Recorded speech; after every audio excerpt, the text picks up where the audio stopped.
Yes, sir. All I right. am trying to make sure I have enabled the unmute for all of the council members. I am trying to find the vice mayor and Councilmember Brown. Is that TNT? Yes. That's Tim TNT? Yes. Okay.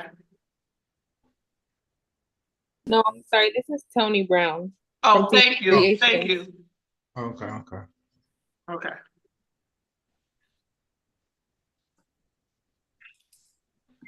All right. Thank everybody for bearing with us as we work through the technicalities of transferring over to this. And I will go ahead and call this meeting to order at 7 o'clock, 7:01 on Monday. I'm sorry, Tuesday, January 9th, 2024. Madam Santos, could you please call the roll? Mayor Derek Wood, Here. Vice Mayor Monet Nickerson, Chair Pro Tem Selena Miles. Salonia Miles here. Sorry, thank you. Councilmember Tyrone Brown,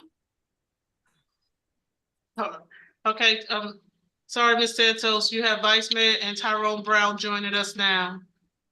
okay. Okay, Vice Mayor Monet Nickerson. Okay. Councilmember Brian Fields, Here. Councilmember Sean Pete, Here.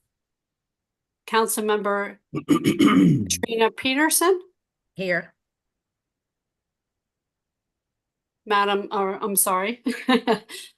Mr. Wood, you do have a quorum present. All right, thank you. We will have, I don't think that we sent the link out to our invocation, so we will have a moment of silent prayer and reflection.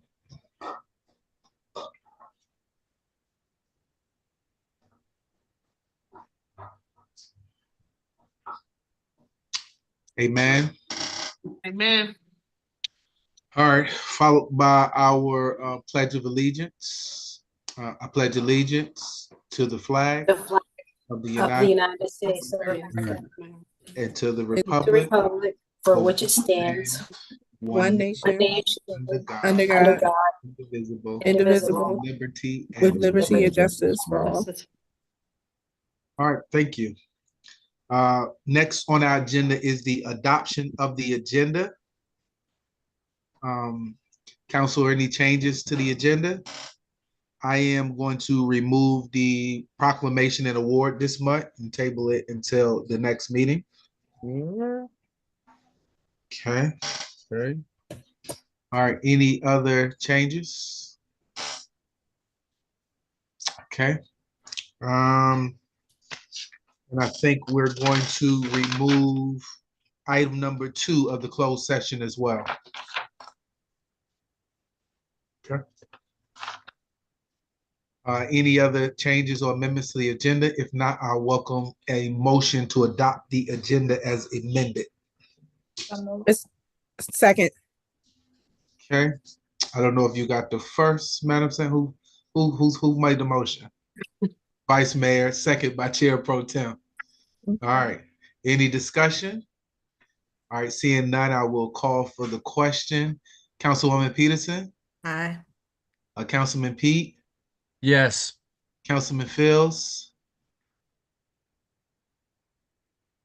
So Yes. Chair Yes. Pro Tem? Aye. Councilman Brown? Aye.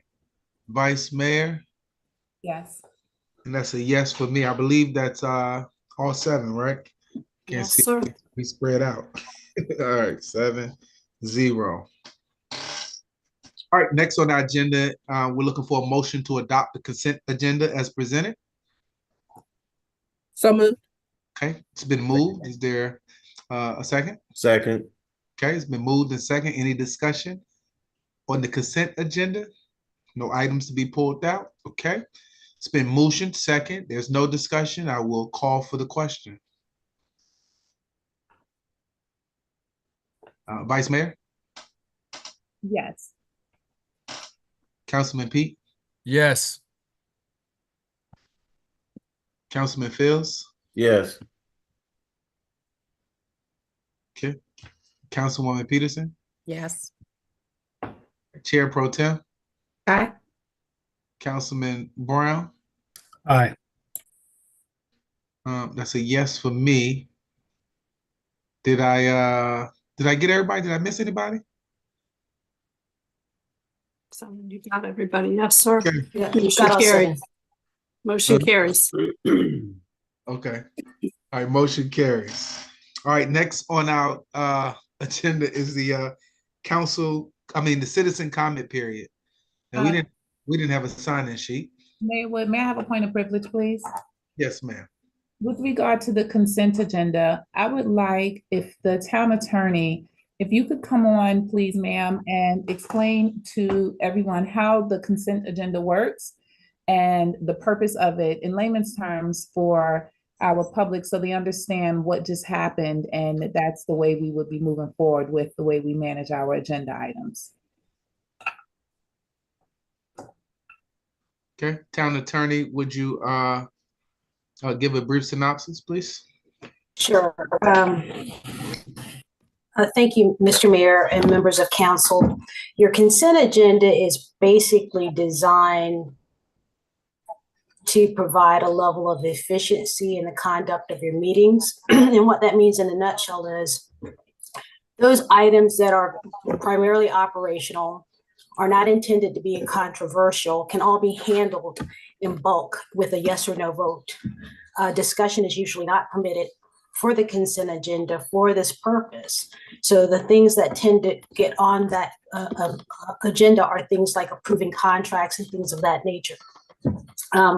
It's utilized quite often in different meetings, again, primarily to save time. I know it's new to the town of Dumfries, but I do believe that over the course of the near future, you'll see that it's going to save a tremendous amount of time, leaving the meeting primarily available to deal with matters of greater concern that require a lot more discussion than these particular items that you will see on the agenda.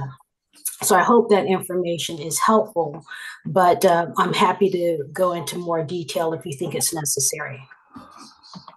That sounds pretty layman enough to me. Thank you very much. I also want folks to know that though we have things grouped together in the consent agenda, that I would like for the public to know that to have faith and trust in us to do our due diligence when it comes to the items on the consent agenda, and that we are familiar with them and we are very clear on what it is that we are voting on.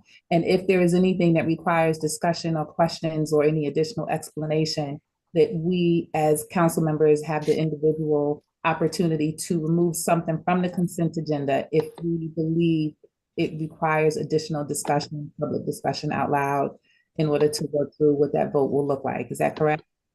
That is correct. And to your earlier point, the same information that would be in your agenda packet for the item if it were up for discussion will still be in your agenda packet to show the support that would be necessary to show that this is worthy of some more consideration should you decide to take it off the consent agenda. So again, the whole idea is to save time, eliminating the discussion, having this straight up or down vote, but the same material that you would expect to be made available to you for everything else on that agenda will be made available to you for those items in the consent agenda. And you are right, when there is any question related to an item on the consent agenda, the proper procedure is to take it off so as to not slow down the meeting to deal with that one item, at least in that particular place in the agenda.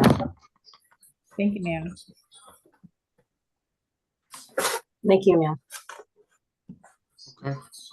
So this is I think something we stopped doing about 2018, and so we're just bringing it back to being able to do this. Citizen comment period. We'll ask that you type in the comments if you're a citizen that wanted to speak to anything today?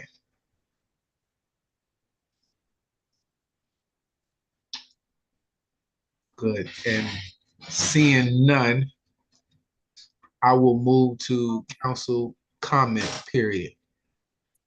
Okay. All right. Councilwoman Peterson, do you have any remarks tonight? I do have one. I've had a company reach out to me, Hungerford Distributions, who is partnering with You Make the Bag, and they are looking for some youth who would like to be artists or who is in the artist field to do some artist work on some of their purses that they're trying to sell. So they would like to employ a few youth. If there's anyone out there who would like to take this opportunity, please let me know. Okay, thank you. Mhm. Councilman Fields, did you have anything you wanted, any remarks tonight?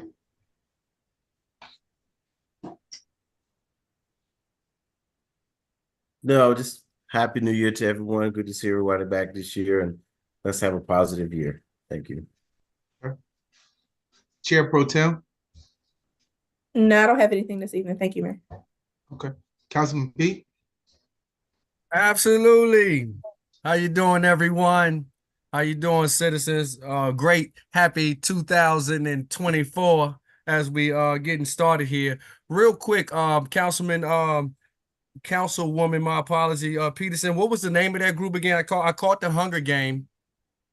Hungerford Distributions, they're the one that helped us with the turkey drive.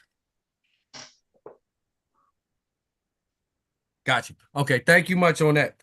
Continuing on, I want to say, we're entering the winter months here. We're going to have we're hoping we get some snow, but I'm asked that everyone remain safe, protect your neighbors, check on your neighbors, check on your seniors, check on the homeless that we have within the community.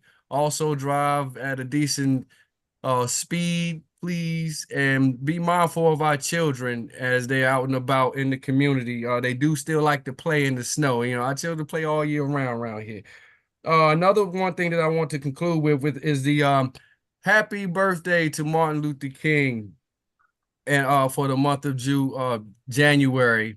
And as we are celebrating, still feel like we're in the holiday season and everything, but just enjoy yourself as we kick off this 2024. And everyone be safe and get ready for what the town of Dumfries has in store for you coming up. Thank you, man. Councilman Brown? Thank you, Mayor. No comment for tonight. Okay. Vice Mayor? Thank you. I don't have any comments. Okay, I have a few comments. Just wanted to say Happy New Year, Dumfries, family and friends. I hope that everyone had a wonderful holiday season and is feeling refreshed and ready to tackle this new year. To me, a new year represents a time to just be refreshed. And as we begin 2024, I'm excited to work with our town council and our community towards our vision to continue building a vibrant town, a well-managed town government, and an engaged community. And thank y'all for all being here this evening and able to pivot and come online with us. I want to acknowledge tonight a very special organization to me. It's the Founders Day for Phi Beta Sigma Fraternity Incorporated. As mayor, more importantly, I'm a proud member of that esteemed fraternity with a deep sense of joy and pride in celebrating today. Phi Beta Sigma has its inception since 1914, so we celebrate 110 years today. They're all about brotherhood, service, and scholarship. Our commitment transcends mere tradition. It embodies a continuous pledge to uplift and empower our communities with a culture for service and service for humanity. To all my Blue Phi brothers watching, and to everyone who shares in the spirit of service and community betterment, let us continue to strive for excellence and make a meaningful contributions to our society. Happy 110th Founders Day, Blue Phi. On Martin Luther King Day, Councilman Pete kind of said happy birthday, but on that day, we don't like to call it a day off, but we want it to be a day on or a day of service. So on January 15th, the Prince William County Alumni Chapter of Delta Sigma Theta Incorporated will host their 39th annual Dr. Martin Luther King celebration and their annual Youth Oratorical competition. This is a free event, and it's back to being in person this year. It's going to be at Colgan Senior High School, again on Monday, Martin Luther King Day, January 15th at 11 a.m. Doors open at 10:30. 6 student orators from 7th, 8th, 9th, 10th, 11th, and 12th grade will deliver inspirational speeches to address this year's theme based on Martin Luther King's I Have a Dream speech, pursuing the dream through service and commitment. And this year, as it comes back in person, I've been honored and selected to be the host MC for this year. So please plan to come out. The legislative session kicks off. All of our women delegates, we had the opportunity to send them off on Friday. Session kicks off this week in Richmond. And the Virginia Municipal League will be hosting Local Government Day on Thursday, February 1st.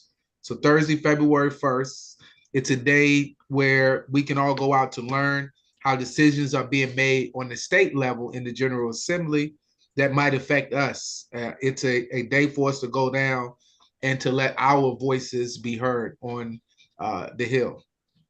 As we step into the new year, one of the key priorities, I try to set a priority every year for myself, is to deepen, my engagement with a lot of the youth in our town. I'm committed to helping to empower them, to ensure their voices are heard and make sure their voices are valued. I'm going to focus on really trying to find ways to create avenues for our young people to actively start participating in our community, be it through organizing or participating in our events. We want to provide ample volunteer opportunities and encourage their interactions among us and all the neighbors in the community. I strongly believe in nurturing a sense of belonging and interconnection among all our residents, recognizing that our youth play a pivotal role in shaping the vibrant tapestry of our town's future. I want to thank everyone who's continued to contribute to our town's success over this past year, 2023. I look forward to working together to make 2024 even better year for our town. To wrap up, today's food for thought looked at Eleanor Roosevelt. She says, with the new day comes new strength and new thoughts. So as we embrace this new year, let the settlements remind us of a continual renewal of our resolve and the fresh perspective each day brings, as it inspires us to go into this 2024 with vigor, innovative ideas, fueling our journey towards a more vibrant and a more connected town. Happy New Year's to everyone in Dumfries, our families, and prayer. Here's to a year of growth, prosperity, and new opportunities. So next on our agenda, I didn't say that's food for thought, do the dishes. Next on our agenda is reports and presentations. And our first report, or our first presentation, is coming from Dumfries Citizens Connect on GoGov. We want to welcome Mr. Kevin Strauss of GoGov to give our presentation and make the formal announcement. Mr. Strauss, the floor is yours. Thank you, sir, and good evening, everyone. I believe our third time meeting, so really a pleasure to speak with everybody again. And it's really exciting to come to you guys at this point in the process, because the previous two meetings were just to kind of get this set that this was something that was right for the town and its residents. And now, thanks to the great work of Jonet and Tangi and working with the staff over there, we are excited to say what you're seeing on my screen is the Dumfries Citizen Connect app. That is available for download in the Apple app and Google Play Store for residents. Simply search Dumfries Citizen Connect. It's going to pop right up for you. And I just wanted to take a couple of minutes today to go over let everyone get an idea of what this looks like. I really like how it came out. To me, it's very bright, very warm, very inviting. Really love the imagery that was chosen here. Tangi did a phenomenal job with the graphic selection. Thought it came out really well. And, in terms of what we're going to do here, We have a nice selection of what we call applets or buttons with information. I think you made excellent choices here. Make a payment. I hit this button. I'm shortcutted right to the page of the website that has all my make a payment options, which is excellent. Another very important one related to what we're doing now is your council meetings page. As a resident, very easy for me to end up here, right in your archive, all the different agendas, minutes, and videos that you'll have available. Quick one-tap access for me. Your social media options, YouTube, Instagram, Facebook. Love seeing these listed here. And then kind of showing the flexibility and like topical nature of these buttons. 20 at proposed 24 budget sitting right for me here at the top. Once this gets approved, maybe we choose to swap that button out for something else. And that's the nice part about the way this is set up is it makes it easy to do so. So I think the selection by the Dumfries staff was excellent in terms of what buttons are available here for residents to have quick access to some of this info. Also, when we hit the start request button, this is our reporting of issues digitally. Really great job with the topic listing. It's what I like to call lean and mean. When people roll these projects out, there tends to be this want to think of anything that might ever go wrong and listed here, which I think for a citizen or resident user can be a little overwhelming. You have great number of categories with some really nice topics mixed in. You even use what we call some articles of information. So under utilities, if someone has a question about gas, while it's not necessarily something we're going to take a service request for, you explain to me Dominion and Washington Gas is who I need to contact, and even link me right to their website where all their contact information is listed. So I think it's really a great job. Again, if I'm not mistaken, it was Jonet and Tangi that worked with our training team very closely to make these selections and roll these things out. With the actual issues listed here, let's say I wanted to make a request for some sidewalk repair, just to kind of show you what this would look like. That's an option you have available for me. I could take a fresh photo right now. I could grab a photo out of my camera roll, but what it's going to do is let me go ahead and get to this screen where I could, see the photo that I had put in here. I'll be able to type in what is wrong. I would like some help with this sidewalk. And then also you have here the ability for either an anonymous submission, which allows residents to report issues to the town without necessarily putting my contact info with it, or you've allowed for what we call private submission, where this is something that I'm going to report with my contact information, so you can give me cool status updates and contact me with questions. So I think the staff really did an excellent job. I think residents will be very pleased with this.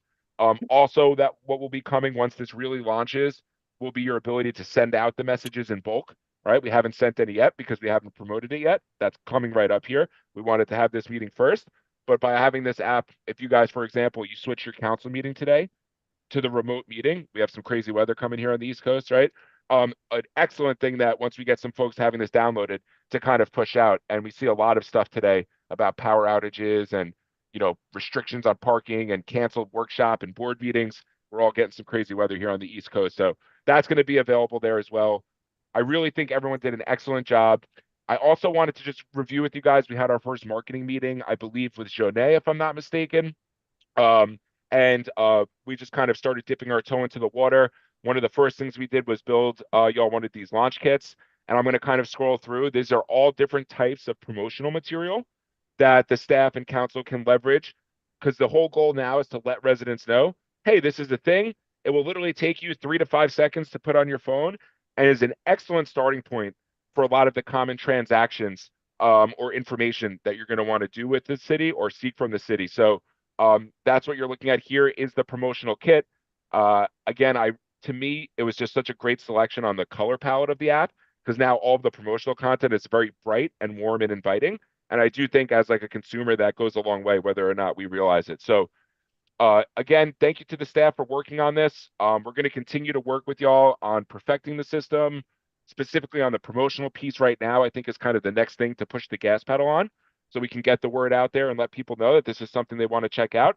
But I just wanted to take a couple minutes to kind of show this off, and of course, make myself available if any members of the council or anyone else attending the meeting today have any questions. And I see Jonet on the line. I believe Tangi's here as well, so they were very intimately involved in making this happen. So we're all here if anyone has any questions at this point. But again, just to me, a job really well done by everyone involved. I really like the way that this one came out.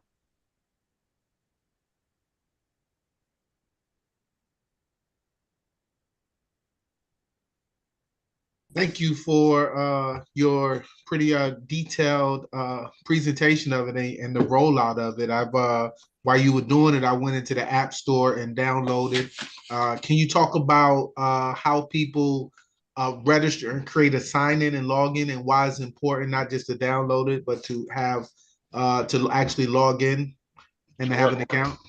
Absolutely. So, there are different levels to it, sir. Just so you know, like if you download this without creating an account, you can browse all the information, and when y'all start sending messages, I'll get all of those as well. When it relates to the service request, we're going to need to create an account, and the first time you go to submit something, we're going to explain to you, why do I need to register? Who can see my information? Right? So we're going to explain all of this to everyone. But the reason you'll want to have an account is because when you go to, and this is an account, by the way, it's just a name, email, and a password, so it's not a heavy lift. When you go to submit something, there are going to be instances where you're going to want to put your information, your contact information with the submission. The reason that's the case is because the system is set up in a way where, let's say I reported an issue, it's going to automatically tell me, hey, your issue's in progress. Hey, there's a delay for some reason, and here's why. Hey, Kevin, we have a question for you about this. Or in the best case, hey, Kevin, your issue's been completed, and here's why. So to receive the updates as a resident when you report something, we need an email address or a device to know who to send them to. And that's why it's important to go ahead and create an account. But again, like we saw earlier, Dumfries has decided that it's not a requirement to give your information. That's why when you go to submit, you do have this anonymous option at the bottom. But that's why it's worth the 5 seconds, 10 seconds to just create a quick account. Once you're signed in, you don't have to keep signing in and out. When you go to submit issues, if you want to provide your information with it, you leave this circle checked. If you want to do anonymous, you do it here.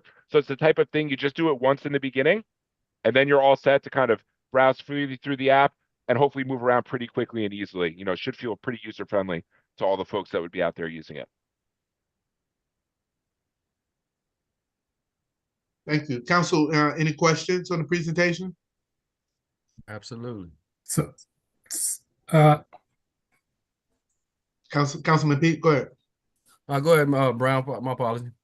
now, I would just want to comment. I was a little skeptical during the first two meetings and presentation, but I am very pleased at what I see. I have downloaded the app and created an account while we were speaking here. This has major potential to make our communication with our citizens more effective and efficient. I'm blown away what I'm seeing right now. Again, I was skeptical, and I think that this is going to be a great tool for the town to be using. If we can get past the login and creating an account piece, we'll be good to go here. Thanks.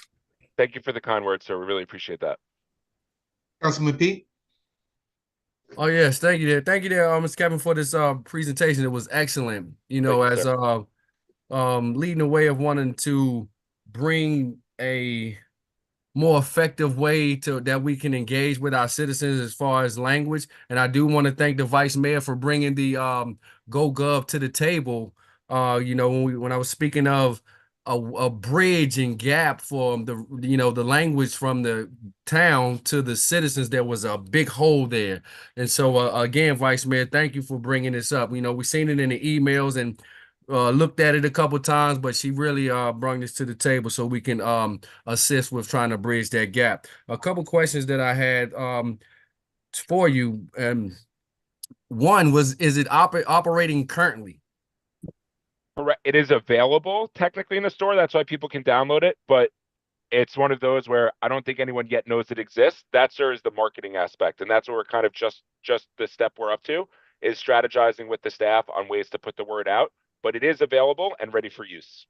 You guys assist with the promotion and marketing also? Assist in the sense of we're always here to help you create the content. We're never going to do something on your behalf. But if Jonet or Tangi comes to us and says, hey, you know what?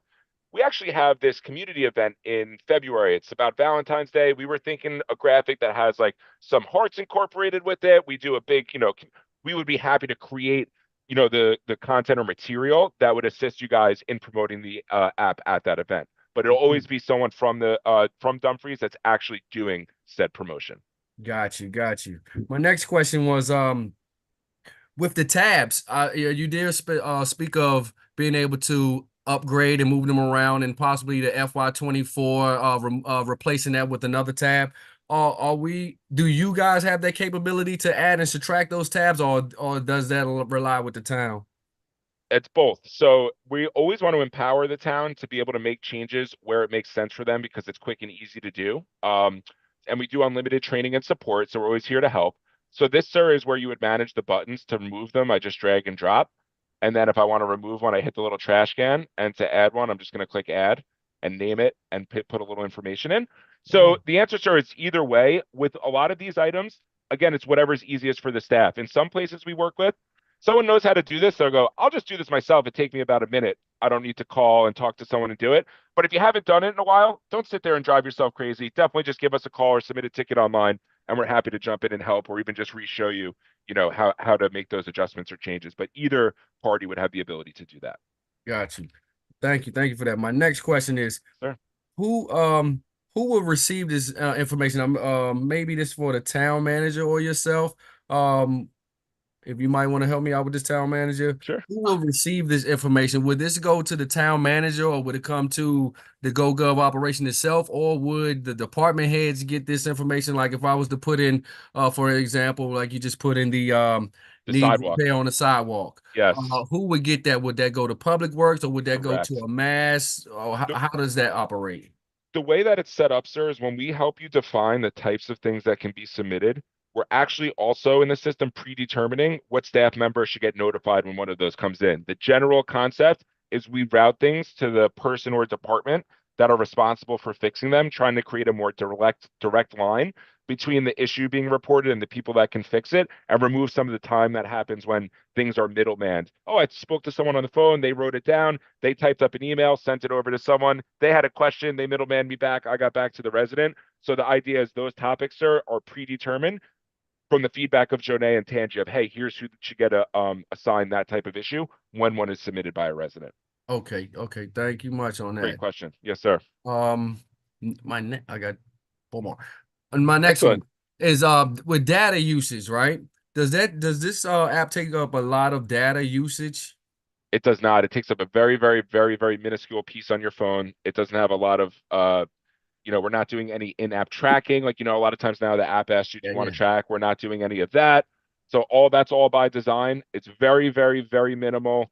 With the way the phones are now, this is not something that's taking up a lot of storage on someone's device. We're not accessing your personal information. If you look now, the phones are very transparent. You can see your apps are looking at more stuff than you know. Like, I don't know, I have TikTok, for example. It uses your contacts, microphone. We're not doing any of that. So by not doing a lot of those things, it allows it to remain very lightweight. Perfect. I got the sense of it. Okay, my next question here is, how do we separate the two, right? If we were at an event gathering this information and we had a citizen that was not a town resident, is there a way to separate the two? Because I've always had this lingering question of it when we do just so happen to install the GoGov.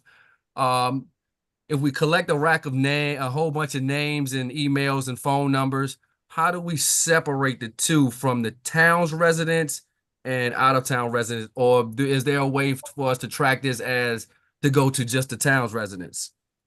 So we don't currently do that. It's actually more so based on the geographic area as it relates to the issue reporting. Anyone that wants to download it can, and if they want to report an issue within the city limits geographically, it will allow them to do that. So we're not actually preventing, and there's really no way through the App Store to prevent people from downloading. What I could tell you, Councilman Pete, is that whole booklet of promotion, one of the things we don't, and I totally get where the question comes from, one of the things we don't typically see, it's effort just to get the folks that live in the community. We have to put an effort to let them know it's there. We're not typically concerned with or see where people are getting this influx of like neighboring communities wanting to report stuff within your bounds. The reason the boundary exists there, though, along the lines of your question, which I think is a very legitimate thought, what we don't want is like a neighboring community going, oh, well, I live like 3 streets over from where Dumfries is, so let me just throw this in and see if they'll fix it. That's why we have the geographic boundary, to prevent taxing of work on the staff for things that are outside of the town limits. Thank you very much for that Great clarity. question. 'Cause Yes, I sir. had a I I get had it. that lingering in my head, and I was like, wait a minute, we didn't want the staff to be overwhelmed and overworked, but I thank you guys much for having those boundaries in place for that. Moving to my next question is, when you spoke of downloading the app and installing your information, you had the choice of private or anonymous, right? Now, if I chose private, would I or is this app in position if I want to come out of private and go and if I want to come out, can I switch it later on in my profile? Is that capability there? It's not a profile setting, sir. It's a per issue submission option. So for example, I might report a sidewalk repair today anonymously, and then I saw another broken sidewalk next week and decided, you know what? I'm going to put my name to this one. So it's not a blanket setting for your account. It's each time you go to submit something, you're choosing whether or not you want to, tie your name to it or not, essentially. Got it. Thank you very much for that. And my last one here is your suggestion for all of us is to make sure our residents and citizens set up an account. That's the goal, yeah. If you want to do the issue submission. But again, I always like to harp on this concept. I think a lot of the value of the app outside even of the issue reporting is the quick access to the buttons, because what you're replacing with that is opening my browser, Googling the town, going to the website, and then navigating to the page with that info. So I do think there's value there. And then once you start sending the bulk updates, I can get those without an account as well. So there is a bunch of usage. Like I just got one here that says, please stay off the roads. This is a community up here in New Jersey. Literally just sent that as we were talking. Oh, So okay, those that's types live. of things, Okay. that's Wow. live. Oh, Those types of things I get without having an account. I have their app. I have not created an account there. Okay. We only have to get into the account creation, sir, when we get to the issue submission, because again, there are going to be these situations where the resident's going to want their name tied to it so they can get the alerts with the statuses and get notified when the issue is completed, or if you guys have questions for them. But there is levels of usage before that. So that's why, don't get too hung up on the account part. And the app is going to prompt you. Like I signed out of the Dumfries app with my account. I can hit these buttons. If you sent a message, I would go ahead and get those. When I go to hit start request, it's going to explain to me that we need to get you logged in. And we explain all the reasons why in a nice, quick, and concise way right here. All right, Mr. Kevin, that wraps everything up for Great me. question, sir. Thank very you for much your reviewing it. clarity. I appreciate These you. are some of the questions that I've been having on my plate and on my mind and concerns of wanting to bridge the gap between the town and the town's residents. And thank you very much. Well presented and great clarity. Again, thank you, Mr. Kevin. Mr. Mayor, that's all I have. Thank you, Mr. Pete. All right, Vice Mayor.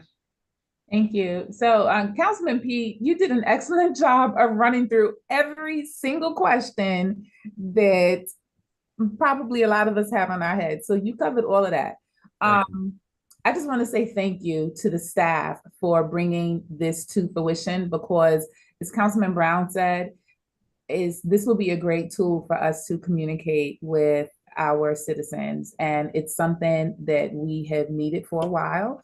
It will help us with responding, connecting, engaging, and overall increasing efficiency as we service our town. And I am happy to have it here. And thank you everybody for supporting the idea. And I'm just excited about it. So happy to hear that. And yeah, thank you again. The staff, this was a pretty quick launch, so they got right to it. And I think it's going to be awesome. We're excited to get the community to start downloading it. And I think y'all will have great success. We're real excited to partner with you on this. And like I said, we're always here for questions and comments and concerns. I did have one other question. When I searched for it in the store, do you all have any control over how you can find something? Because for Google, for instance, I know that you can search for things in the store, but when I just went online to both the Play Store and the App Store and just searched Dumfries, as you'll see, I didn't see it. So can you control if someone just searches Dumfries? Oh, there it is. I think I did see it. It was way down on the bottom. It's right here. So we can't control that, Ms. Nickerson, because that's the stores, and then it's based on number of searches. There's their whole own algorithm that goes in there. But if I even just added one word, see, I start typing, it pulls from this list. So when I start Dumfries, there's a lot of options, right? But when I go to Dumfries, the first thing it's showing me, because it's new, I believe as well, is Citizens Connect, Dumfries Connect. It's the first two choices that come here at the top of the phone. And that's the other reason on top of that, notice all of the promotional contents have this QR code.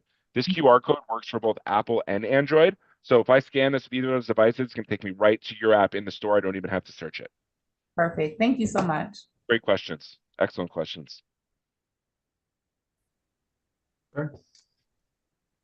Was there any other council members? I do have a question. Okay. We had Councilmember. quite a few people sign up at the Fall Festival. What happened to their requests? Councilwoman Peterson, I received their request, earlier today. They will be able to receive information as to the app being pushed out and rolled out, but I do have a list of the people that signed up at the Fall Festival, ma'am. Okay, thank you. You're welcome. Excellent. Jonay, did you have any remarks on this? Thank you and all of your staff for working hard on this. Where's Jonay? I would just first of all, good evening, everyone, and Happy New Year. I would just like everyone who is watching, if you have your phone in your hand, you can turn on your camera and point it right at the screen that you're looking at. It will pick up that QR code so you don't have to go in and type and search. That link will work even through a computer screen, through a television screen, any kind of way. So just so that council knows the literature that we'll be handing out and posting, we'll have this QR link so that when you come into the town lobby, you'll be able to flash your phone at the QR code.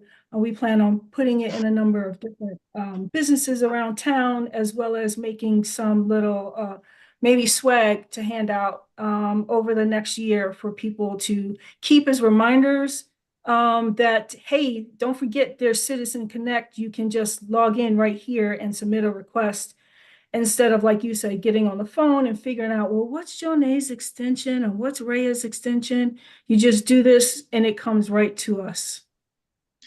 But don't scan the one on the screen because it goes to Go Lift Politics. Oh, sorry. That was my fault. He's the wrong one. Don't- This one. don't All scan this. that one. Sorry. Well, thank you. Thank you for, we're already, Dumfries is already so far ahead of our vision of having an engaged citizen. And I think this app is going to make our vision and our strategic plan to come to pass that much faster. So we appreciate you, Kevin, and we're looking forward to having all of the promo be able to go out. So thank you to everybody who played a role in this, and we will continue to be engaged. So thank you for that presentation. Thank you all so much. Have a great rest of your meeting. Everyone stay safe during the storms. We'll talk to you very soon. All right. Thank you. Thank you. All right, next on our agenda is a comprehensive plan review and update.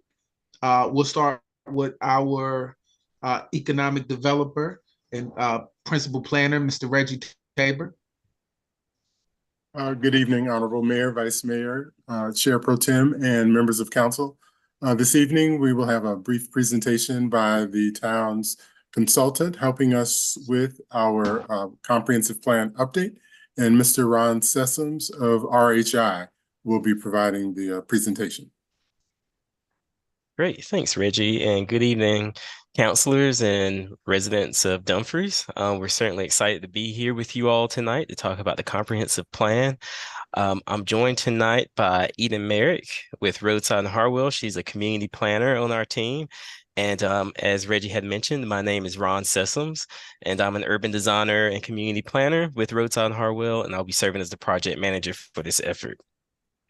So for tonight, I have prepared a few slides to provide an overview of our team so you can get to know a little bit about ourselves, an overview of the planning process, and then use the balance of the time to answer any questions that you may have based on the presentation. So with that, I will jump into the presentation. I'll share my screen.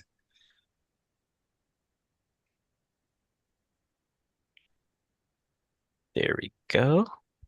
Let's see, get rid of that toolbar. There we go. Again, I'm with Roadside and Harwell. We'll be leading the effort, and we will serve at the capacity of leading the community engagement components and the overall planning and urban design components of the comprehensive plan update. We have 2 consultants on our team who will bring fantastic expertise in various elements as we update the comprehensive plan. Those team members include RK and K, who are transportation planners, environmentalists, and infrastructure planning experts. We'll also have RK and G on the team, who will help work through matters of economic development, housing, and market conditions. So with the 3 of the firms here, we bring the experience and the knowledge to give you a great comprehensive plan update through this planning process. Just a little bit more about RHI. We're located in Alexandria, Virginia, and we're comprised of about 30 planners, urban designers, and landscape architects. So we're a well-rounded design and planning firm. We're forward thinkers. We like to think big and bold, but also at the same time, think within the realm of creating implementable designs. So our plans are often award-winning. We're a small-owned business, and we have comprehensive planning experience that we're going to bring to bear for this project. And that includes our recent experience in Prince William County. As you all know, Prince William County recently updated their comprehensive plan, and Roadside and Harwell led the development of the land use component for the countywide comprehensive plan. So we're very familiar with Prince William County and that area of Northern Virginia. RK&K, again, is our transportation and infrastructure and environmental planning experts. They are based in Richmond, Virginia, so still right here in Virginia. So they are very familiar with the laws and regulations around environmental issues and transportation components. And they bring a wealth of comprehensive planning experience as well throughout Northern Virginia, Maryland, and other parts of the East Coast. And then finally, RK and G, they're also located in Alexandria, Virginia. So we're bringing a well-rounded Virginia-based team. They have planners and market analysts and economic development experts on staff who, again, will help us through this planning process, bringing that critical expertise. Some experience of note here with RK&G is that they also worked through the update of the Prince William County Comprehensive Plan. So they worked side by side with us on the land use component of that. So that will be expertise that will certainly bring forth as part of this planning process, that familiarity with the region.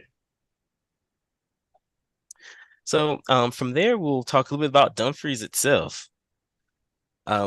We're certainly inspired by the community of Dumfries. As you all know, Dumfries has a rich history. It's the oldest chartered town in the Commonwealth of Virginia. So that history includes a lot of legacy that can be seen on the ground today. And this is just an image of one of the historical fixtures right here in the community, the Weems Botts Museum, which is significant here in Dumfries. And there's other places of note throughout the community that remain to tell the story of that rich history. As you also know, Dumfries is surrounded by beautiful natural resources. It lies at the mouth of the Quantico Creek, which has some spectacular views. And we know this is a community with a vision. The current comprehensive plan was formally adopted in 2014, but it was also updated in 2020 to include the Main Street Pattern Book. So we know that there's a lot of thinking about the future of the community that we will use as an important starting point for our planning process. We know this is a community of change as well, with the Rosie's Gaming Emporium is under construction and nearly finished and will hopefully open this year. That would be a major draw for the community and have significant impacts to the tax base and amenities that the community offer. So that's something that we need to look to and incorporate as we think about updating the comprehensive plan. And then last but not least, Dumfries has small town charm. And we will find as we go through this planning process, I'm sure that's a source of community pride as well.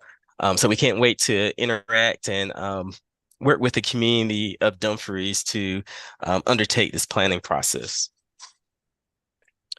As I had mentioned before, The current comprehensive plan was adopted in 2014 and amended in 2020. And as you will know, with the comprehensive plan, it illustrates and describes the town's intentions and policies regarding land use, development, and community services. And the comprehensive plan has a 10 to 20-year outlook. So we'll be looking at short-term, midterm, and long-term opportunities as we undertake and provide recommendations for the plan. We do know that there's a lot of groundwork that has been undertaken that will help serve us well in updating the plan.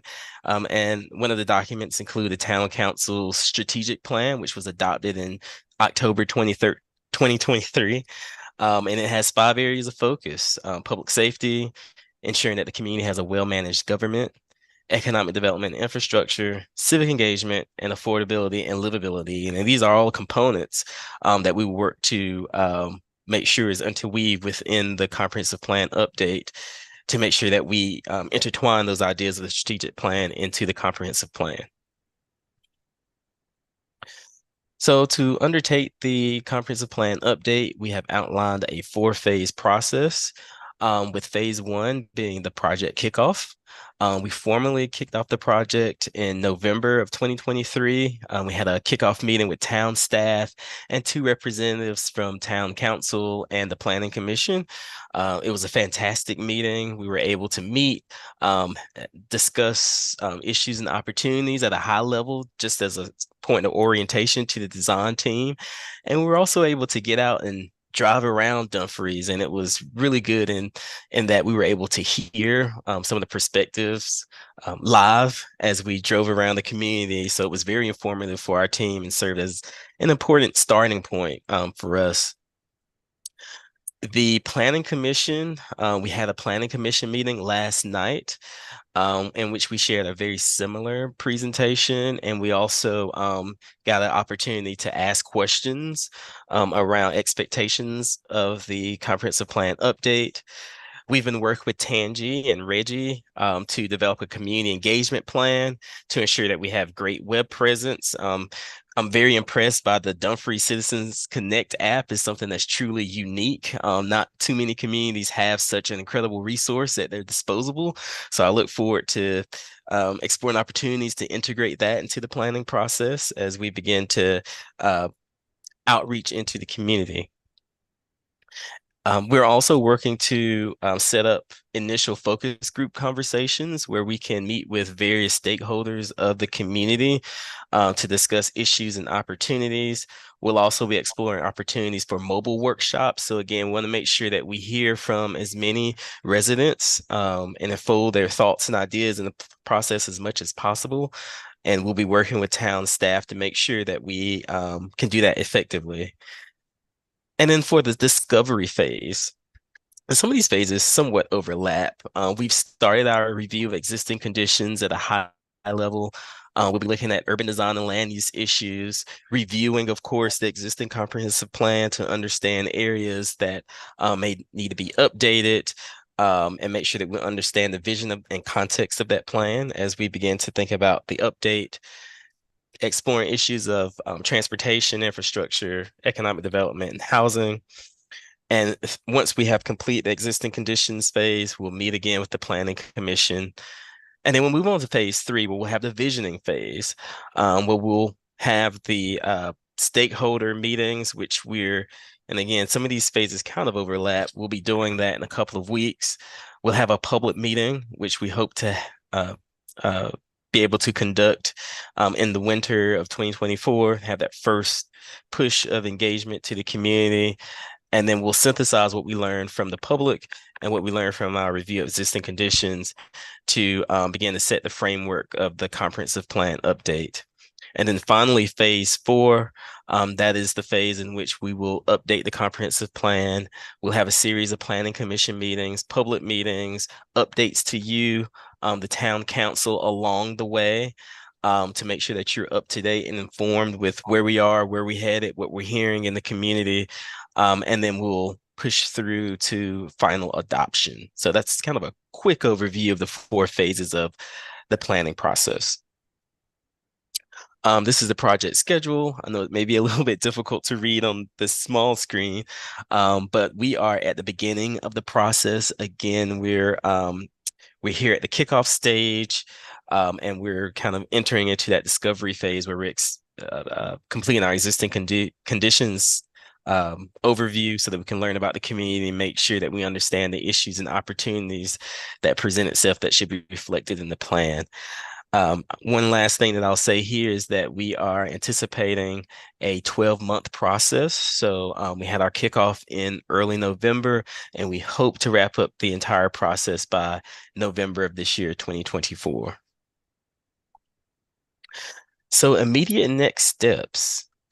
Again, we are in the existing conditions analysis phase, and we're collecting data. We're working with Reggie and his team to make sure that we have all of the contextual documents that we need to get started. We are working on setting up stakeholder focus group sessions, which may occur between January 17th and the 19th. We are working with Tangi, and she has already set up focus group sessions with each of you, and we're going to be conducting 2 at a time sessions with town council members so that we can have focused discussions. And then we'll have our first public meeting, which we're thinking will be conducted in late February of 2024, so next month. So with that is where we are. And again, this was just kind of a brief, broad overview of the planning process, just to give you a point of orientation of what's happening, what will be happening over the next couple of weeks and next couple of months. And with that, I can open it up to any questions that you may have that we would want to walk through tonight.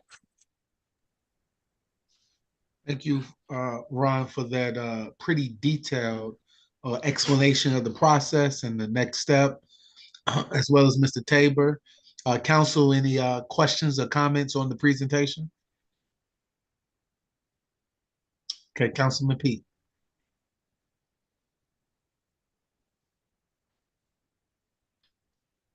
Hello, can you hear me? Yes, sir. Okay, good. All right, I just have one question there for you, Mr. Sessions. Great presentation. On page 8, Dumfries Comprehensive Plan update. The current plan adopted in 2014, updated in 2020. Could you elaborate a little bit more on the bullet that says guide decisions making with a 10-20 year outlook, please?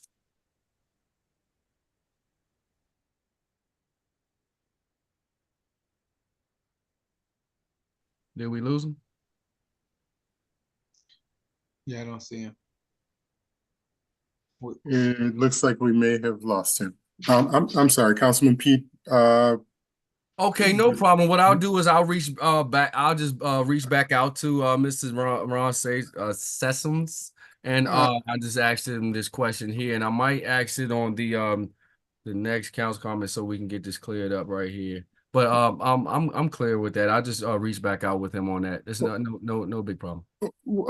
Is it something that I can respond to? Oh, maybe. The question? On right here on the Dumfries Comprehensive Plan on page 8 here, the current plan adopted in 2014, updated in 2020. On the second bullet, could you just elaborate, if you may? Guys, decision making with a 10-20 year outlook, please. Generally, comprehensive plans do have, an outlook of 10 to 20 years, and state code or Virginia code requires communities to update their plans every 5 years. So we're actually a little beyond that 5-year period, right. And we will look 10 and 20 years out in this planning process. Okay, thank you much. Thank you much. That's all I have, Mr. Mayor. Okay. All right. Any other comments? Okay, seeing none. Mr. Brown, did you have something? Okay. Seeing none, we'll move on to our Town of Dumfries second quarter budget and actual financials from our Chief Financial Officer, Ms. Stacy Jordan. Happy New Year. The floor is yours. Good evening, Mayor, Vice Mayor, members of council. Let's see if I can share my screen here.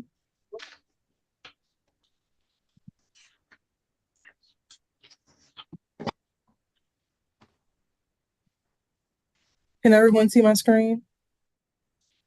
Yes. See if I can open it up. Is that better? Yes. Okay. These are the second quarter budget to actuals. We are halfway through fiscal year 24. The first slide is broken down for revenues and expenditures by fund. Revenues for the general fund, halfway through the year, we are $4.4 million. And expenditures are 5.3 million. We are about $930,000 revenues less than expenditures. However, there is $650,000 of capital project revenues, as well as over $2 million in ARPA funds that have not yet rolled over. So I'm not really too concerned about the 930,000 because we do have almost about more than $3 million that has not been included in that $4.4 million as of yet. The next slide just shows a breakdown of the revenues that we have received thus far, which makes up the $4.4 million. We have remaining 53.4% remaining in revenues to be collected. And the final slide shows a breakdown by department of expenditures that have been used thus far. Overall, the revenues are trending positive for the town. As I said before, roughly $325,000 or 3% lower than projected, and expenditures are roughly $605,000 or 7% higher than projected. As I noted on the second slide, the town has received an additional $650,000 in December that has not yet been moved to the general funds. Once added, we also include we have a remaining ARPA funds that have not been included in the revenue, and these funds will balance out the revenues over expenditures. The fiscal year 23 ACFR has been received. We received a draft tonight, which will also be presented at the next council meeting. And we're going to continue these quarterly presentations to address prior audit findings and adhere to providing transparency to the public. Are there any questions from council? Okay, council, was there any questions to the financial report? Okay, Councilman Fields. You're on mute, sir. Got to unmute it. There you go. Okay, there we go. No questions. I just want to say the transparency so far since you've been here has been great.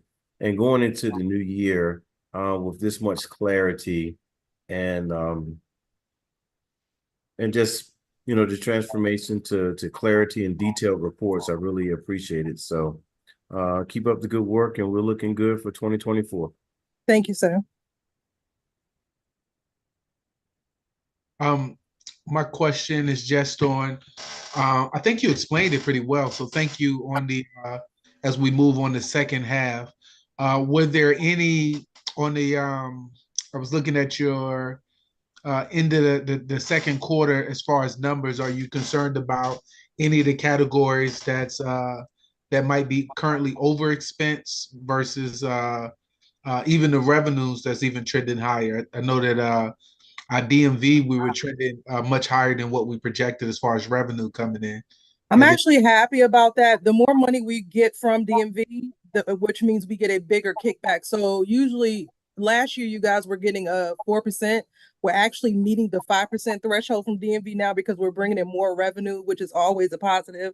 So one of the things we want to look at for next year is getting more help for Miss Karen downstairs, because DMV is pushing more work on her as far as titles and everything else is concerned. They want her to process because she's doing such a great job processing the paperwork and everything for DMV as far as titles go, as far as registrations and stuff like that. So that's a positive thing for the town. DMV is actually pushing more paperwork and bringing more people to the town of Dumfries to process instead of going to other DMV locations around the area. They want them to come to Dumfries. Okay, that's good. Mm-hmm. And then any concerns on some of the areas where we're got high expenses that's trending higher outside of. I don't really have too many concerns at the present time. Maybe by third quarter, we'll get a better understanding and see where we're at. But currently, right now, the unanticipated litigation that we have since reimbursed ourselves, which it is what it is. As far as our debt, that'll balance itself out come the end of the fiscal year. Again, we do have the ARPA funds that we have to use by the end of next year. So that's going to take care of any kind of overage and stuff like that. Now, come next year is when we're going to have to really buckle down and monitor what we're doing on a month-by-month basis. Now, if you looked at the cash flow that we put out for this month, you'll see that we actually took in more revenue than we put out in expenses. So that was a positive for the town. Good. All right. Well, thank you. Thank you, Mayor. Council, was there any other comments or questions? All right, seeing Councilman Fields, you had another one? Go ahead. My apologies. You just made me think of something when you were saying that, late last year we adjusted the budget from the anticipation of the Rose and the Rosies project. Now, with that coming, I believe it's probably a two-parted question for you and the town manager.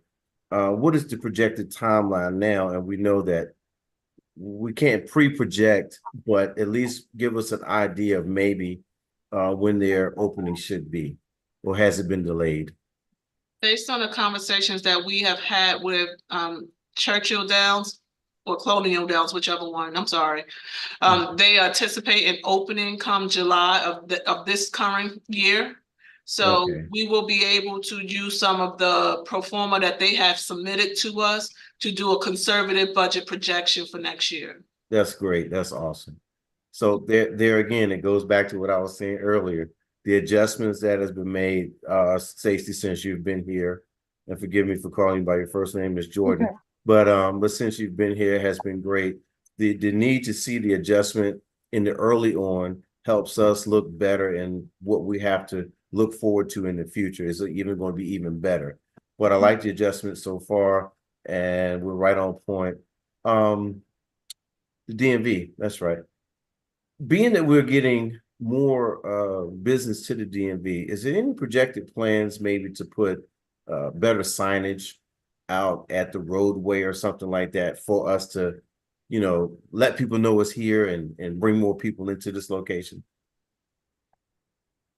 That is something where I could definitely talk with town manager Ennis about, so we can bring more. Like I said, DMV has already been working with Miss Karen to bring more customers to our location, as well as just sending them packets of titles and stuff like them for them to process in-house anyway. So that's definitely an option that we can do. Yeah, and I believe that's coming through the DMV website, directing people here to Dumfries. Yeah. Gotcha. And then DMV, I can't, please do not quote me with the offices, but she has a contact directly that sends them stacks, like 200 titles at a time for them to process it absolute in-house. Yes. Okay, that's wonderful. That's wonderful. And Councilman Littlefield, yes, we can work on additional marketing efforts to let the citizens and other people in the surrounding jurisdictions know that we have a DMV Select here in Dumfries and that they're welcome to come down and do business with us. We most definitely can. Okay, thank you. That's enough for me. Okay. All right. Vice Mayor. Thank you. I had a couple of questions around DMV as well, and the GoGov app, as a matter of fact. So for DMV, I know during COVID, we were only doing appointments, and now I believe we can do walk-ins, but are we still taking appointments also?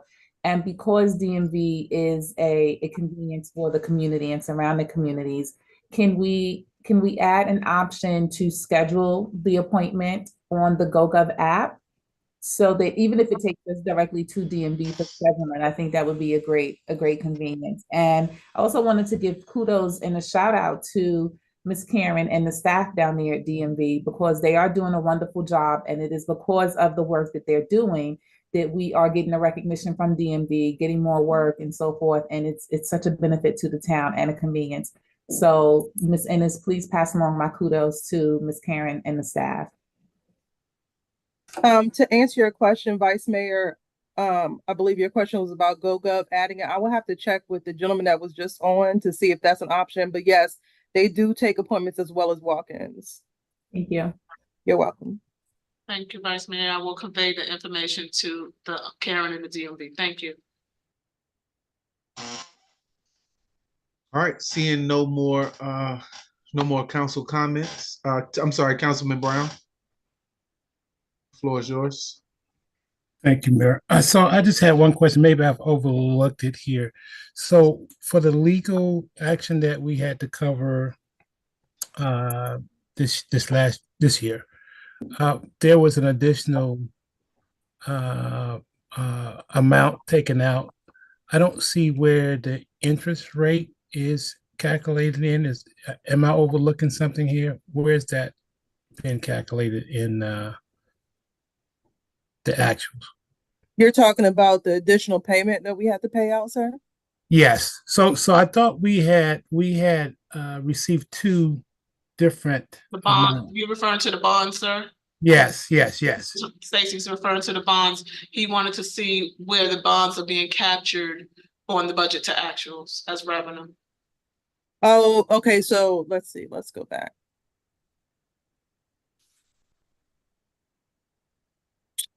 That is, that's not on here because it's going to fall under a different category that I did not put on this slide. However, what is going to happen once the CAFR has been completed, and I present this figure right here. Can you see my mouse moving where it says preliminary beginning? This information is going to change because your preliminary balances and your fund balance is going to change.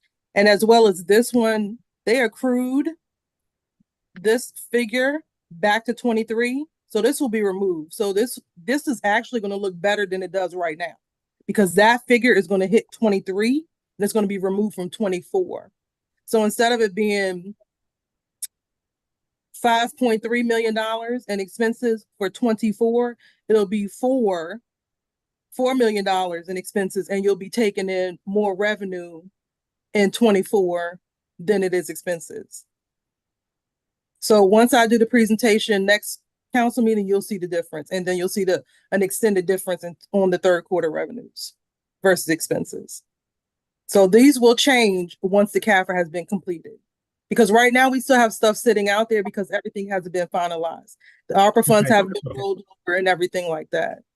Okay, so see the note that I put on number 2, where it says remaining ARPA funds have not been rolled into 24.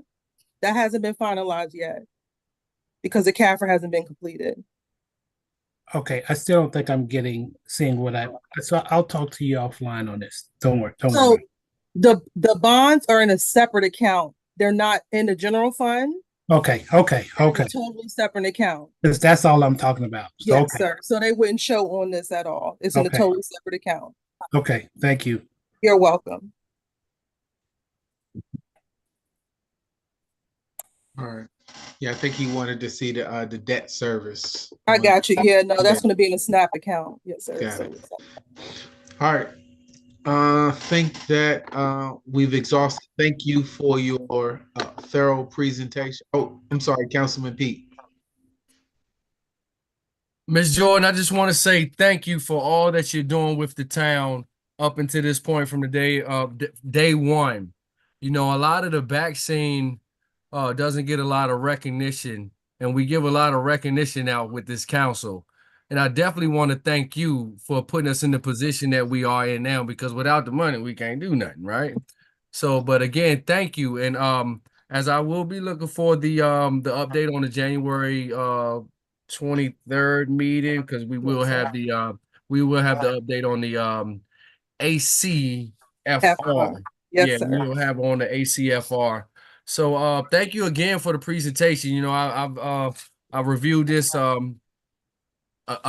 good amount of time, and it's looking good. So again, I want to thank you for all that you're doing for this town and that you're putting this town in position moving forward. And again, thank you, town manager. Also, thank you, sir. All right, let me make sure I didn't miss anybody for Thank you again, Jordan, for your thorough presentation and putting the reports online in a timely process. We Yes, sir. appreciate that because you know, in past I've usually had to wait to the 15th to see it, and you know, you got it up there on January the 4th, which was for this meeting for me to be able to go through and review all of your reports. So thank you for your timeliness and getting those reports online for the public to be able to see that. Yes, So with that sir. said, we will move on. Thank you to our next presentation from Ms. Carrie Smith on our 275th charter celebration. Yep, you heard it right, folks. Not 250 years, but Dumfries will be celebrating 275 years because we are older than America. Ms. Carrie Smith, the floor is yours. Thank you so much. Good evening, everyone. So I've been working with Mayor Wood and Tangi and a team to work on the 275th anniversary of the town, which is very exciting. And we have put together a plan, a 3-day event. And is it possible for me to share my screen? Is that okay? Let's see. Yes. Yes, it is. There it goes. And so you can see here, I've tried to keep it nice and concise for everyone. So on the first day, we are going to have an evening event, which will be the opening gala at the Marine Corps Museum. You can see the timeline that we plan on having everything. The theme of it is Rediscover Dumfries. We will have a cocktail hour. We will also have a band playing, either the Army or Marine Corps band, whichever one gets back to us and we like their music most. We will also be having a buffet dinner, and you can see the menu that Tangi and I and Miss Yolanda have picked out that we can use. We will be having lots of different opening remarks, recognition of VIPs, presentations, keynote speeches. We're really wanting to make this a very nice event for everyone that can come and attend. The ticketing pricing for this is going to be $100 per person. And ticket sales will be handled by the HDVI board to make sure. And the reason for this is going to be because we are looking into having sponsors that will be able to help us with being able to pay out for some of the other entertainment that we would like to have that evening. And one of the ways we created to send out sponsorship opportunities for businesses in the area. So you can see what some of the sponsorships could look like for town members, or excuse me, for businesses in the area. And so as we wrap up the end of that evening after the fun and dancing, we will move into the second day, which is going to be on Saturday, May 11th. And you can see we're going to have themed activities and fireworks that day. We're planning on having the event happening in different parks through the town. So in Merchant Park, we're going to do a theme of a pre-Reconstruction era. We'll have historic reenactments with exhibits and activities, traditional crafts and skills. Right here is a list of folks that I've been able to put together that do actually performances or demonstrations from the 18th century. Some of the services do cost because they are professionals that do these skills, such as Justin Cherry with Half Crown Bakehouse. He actually cooks and bakes very good breads and cookies and things in a clay oven that he travels with. And he can talk about the history and how historic bread would have been made, but he also creates very good bread. He can sell it or he can just do demonstrations. Either one is fine with him. Nicholas Kimball, he is the blacksmith here at Mount Vernon. I actually work at Mount Vernon and used to work in the historic team. So I am lucky to know a lot of folks that do these things. He's a professional blacksmith who can bring his entire rig with him to show folks what blacksmithing would have looked like then, still how it's blacksmith today. It really hasn't changed. It's a craft that in a trade that really hasn't changed much. One thing I'm very excited about, and I'm working with Miss Norma, we have a Pfeiffer. His name is Don Francisco here at Mount Vernon, and he would be very honored to come and help play and while we do a service and honor at the Enslaved Memorial that day. But he also does fifing demonstrations, which is very good for children. And so that's something to help incorporate adults and kids into that day. And then a few other events that we have laid out that would be historic. You can see most of them do have a price with them because you can see here, they're either local but need to be paid, or they're coming from out of town. The last two things on here, the spinning and weaving, we're hoping that we can have student-led projects so we can get the students or the children in the community involved to maybe help with those community hours that they need. And so they could learn to help create since we were a fishing port or a port with lots of fisheries, we can use that time to learn how to create nets with children and show them how to they would have made nets back in the 18th century during that time, and how they still learn how to repair nets today. And then spinning and weaving, it's really fun for the children to card wool, just interactive stuff, hands-on things that are good for children in the historic area. The other park we're going to have events in will be Garrison Park, and that's going to be the modern era and beyond. So we will have more contemporary music, dance performances. We would like to have a mix of youth and adult performances, interactive exhibits and displays. We're going to have headliners for the evening concert, and we will end off the evening with a firework display. We'll make sure to have food vendors on site for that entire weekend as well. And then on day 3, it's going to be a little more of a relaxed day. It is our Celebration and Jazz Festival. So in the morning, we would like to have an interfaith service led by Potomac Valley with a gospel festival, a community choirs, and spiritual leader participation. And then in that afternoon, we're going to transition to Welcome Back Dumfries with jazz and school bands, festive activities, and community engagement. And then we'll have a closing headline band as well for that day. I think I ran through everything very nervously, so I apologize. But yes, that's where we are at the moment. Thank you for your detailed presentation and recap of the work your committee has done.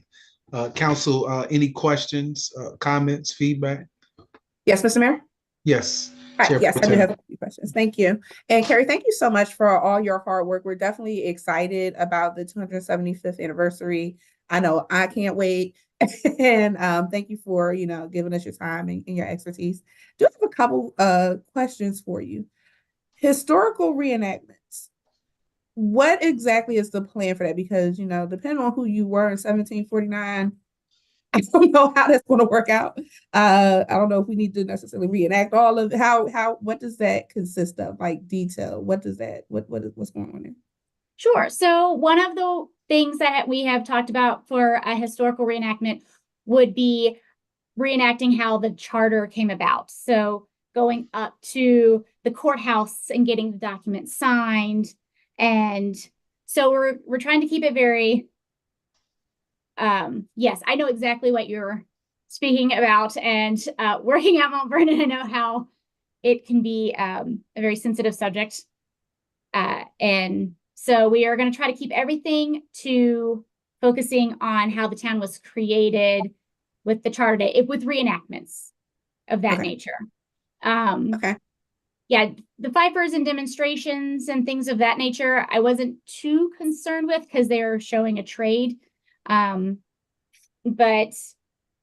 reenactment wise, we had multiple discussions on it, and that one I'm still working on to make sure that everyone is comfortable with the reenactments that happen.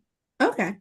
So once you have it finalized, if you wouldn't mind, because I know you guys are going to be giving us updates, if we can kind of get a heads up on what that looks like, just to make sure, and I trust you fully, but just to make sure it's, it's done accurately, but good taste, not offensive or not hurtful to anybody.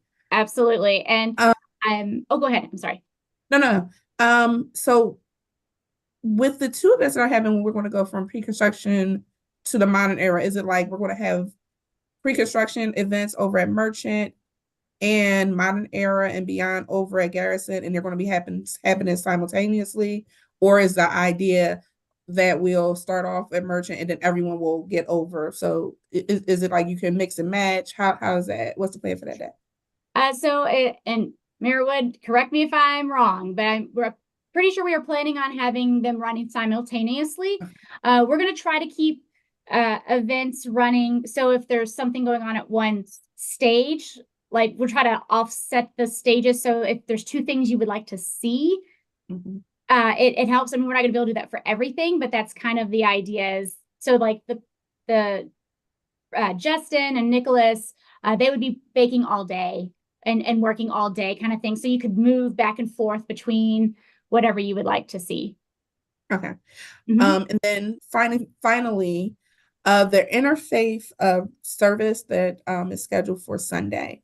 And this is more for the mayor and council. I have some concerns about that. I don't know that we should move forward with this because we do, with respect, we want to celebrate, we want to worship, give thanks and things of that nature, but we do have the separation of church and state.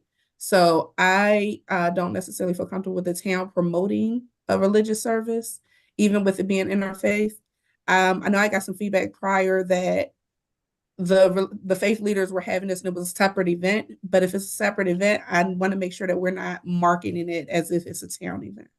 So I think that's more for the town attorney, if I just could get your feedback on that, because I mean, I don't know if we have to make a motion to approve this. If so, I would recommend that we remove that particular part. Yeah, we can look at that. Like, we don't have to be the ones that promote it and put it into our marketing. We can definitely take that off and have that as a separate and let some other community leader take the lead on that. Okay. All right. Sounds good. That's all I have. And thank you again, Carrie, for all your hard work. I really appreciate you. And let's get ready to party. All right. Anybody else had any comments? Councilman Pete. Yes. I'm sorry, Councilman Brown, go ahead. No, you go ahead this time. Okay. With that being said, are we in position to be okay with like as we normally do?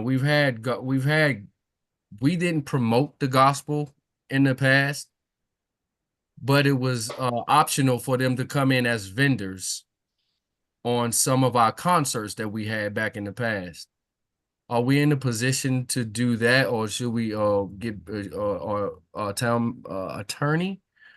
Or if you would like to get back with us on that matter there.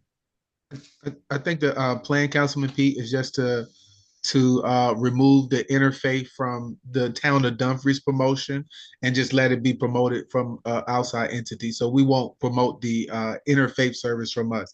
We'll promote the afternoon, the welcome back to Dumfries with the jazz and all of that for Sunday. Okay.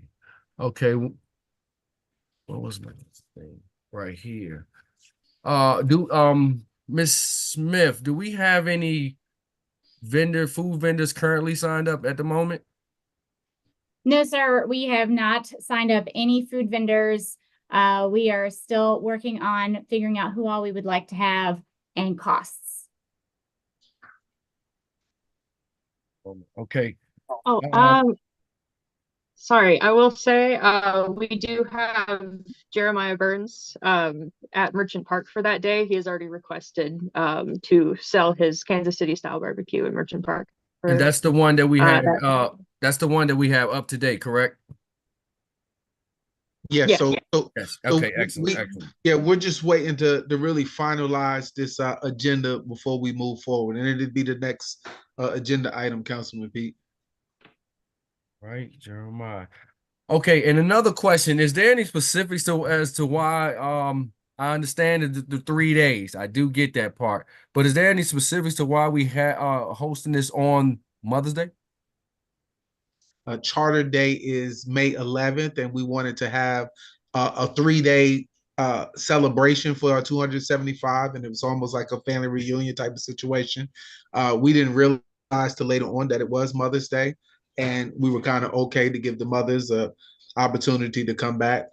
But our charter is on May 11th. Understood, right? Because I checked into that after speaking with a couple council earlier today. I do have a major concern on hosting an event on Mother's Day, on any of the holidays of that sense. Leading into that,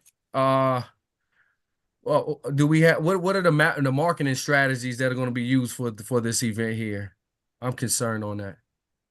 So on the next agenda item, we're looking to talk about ways to do that right after we get it or spot. We're looking to ask the council to allow us to bring in a planner, an event planner to take care and to start doing that. So that's actually the next item on the agenda. Okay. Thank you, man, for that part. And then my last one for this right here. Can we get an update on this on the second meeting in March? Probably sooner. We'll probably have another update for you in February. Oh, well, excellent. That's what I'm okay. All right. Thank you. Thank you there, Mr. Mayor, for the fill-in, Ms. Karen, and all the staff that's putting their time into this. Looking forward to it, and I'll be monitoring, so we can do great. Thank you. Absolutely. Councilman Brown. I think we discussed what my concern was, and that was specifically around the faith, interfaith service.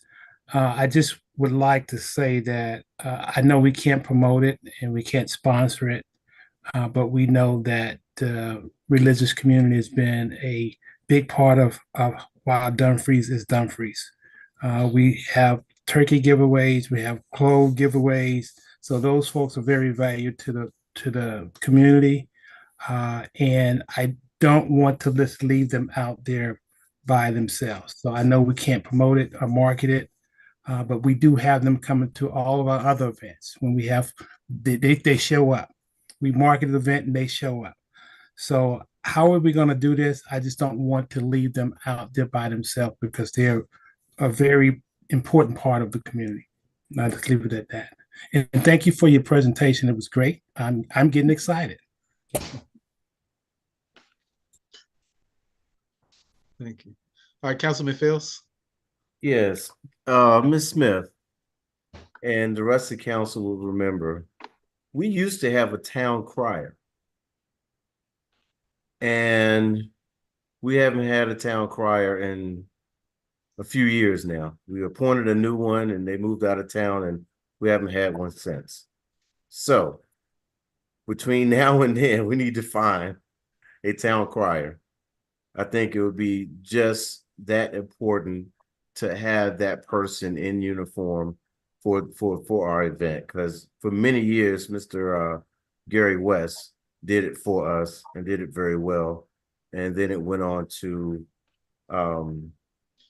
Eric, and they moved out of town, and he's only done it one time. So we need to find a new town crier, specifically by the time this event comes.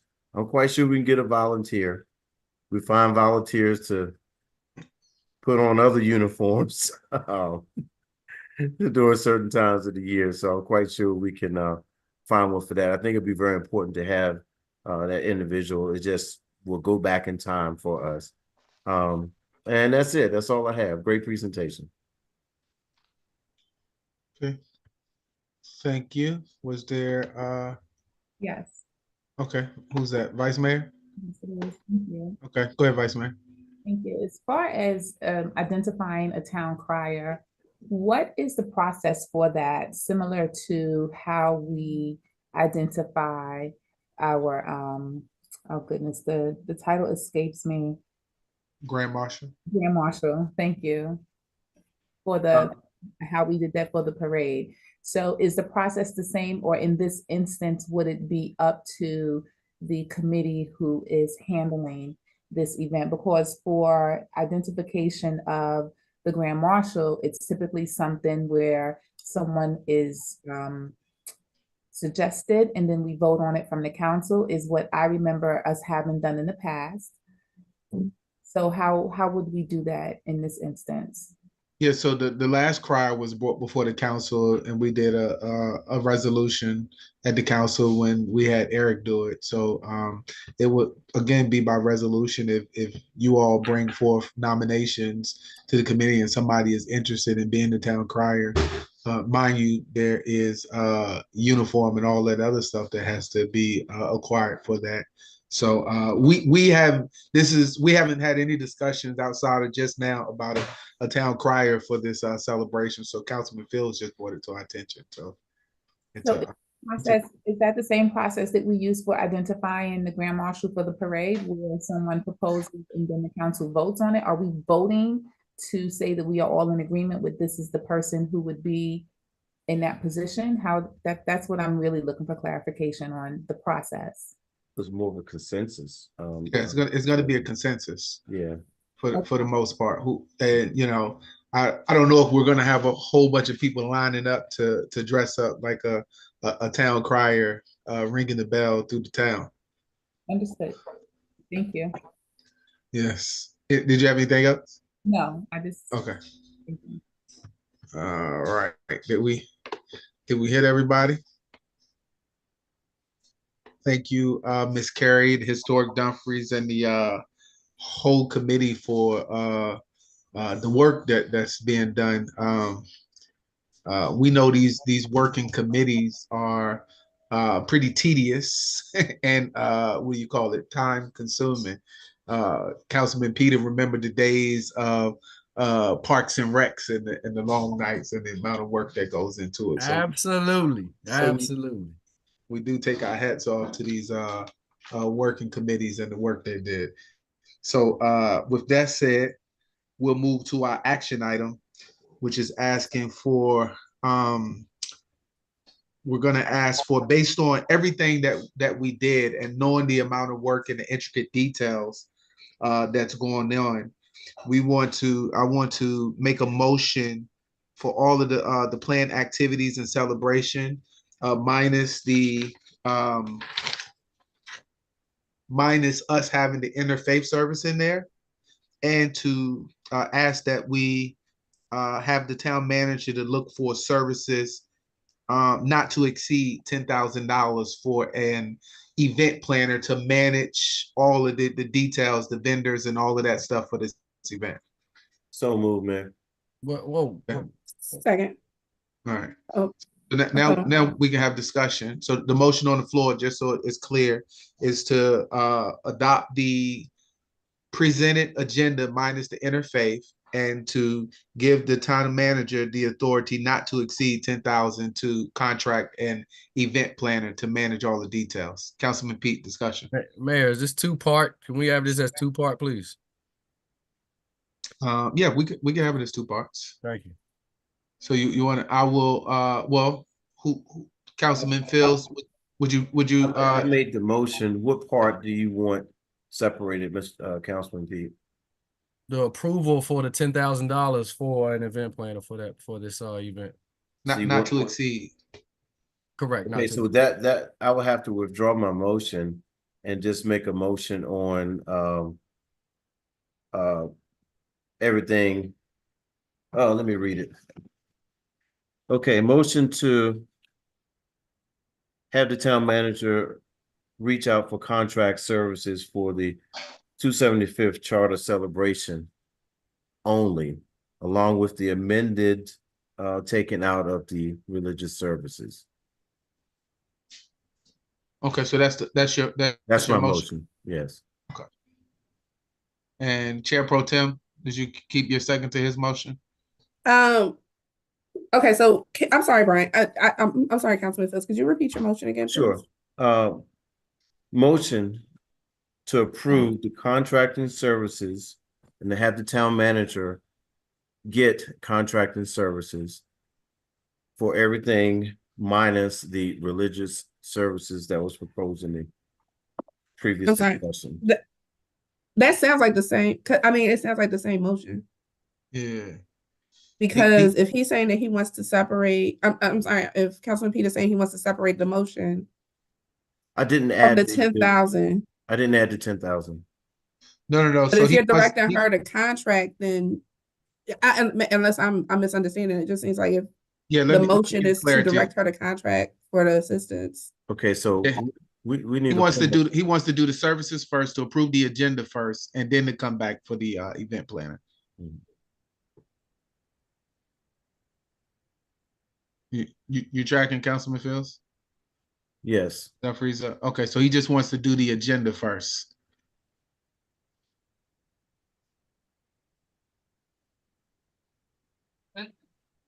The monetary value will not be included. So want me to restate it? I'm sorry, the town attorney, Mayor, I don't know if you can see it, but the town attorney is Yes. Okay. Ms. Robinson? Yeah, yes, sir, thank you. Councilman Fields, what I think he was trying to do is divide the question. So there were two questions presented originally. So one separate motion should be move to approve the scheduled agenda minus the interfaith service as one motion, up or down. And then once the council handles that particular motion, there's a second motion to address authorizing the town manager to enter into a contract not to exceed $10,000 for contracted services. So we will actually need two separate motions, but I think that is the way he wants them to fall out. Okay. All other motions are clear as point of order, correct? So you withdrew all your other there's no All motion. other motions are clear as point of order. Motion, action item A, minus religious services. That is my motion.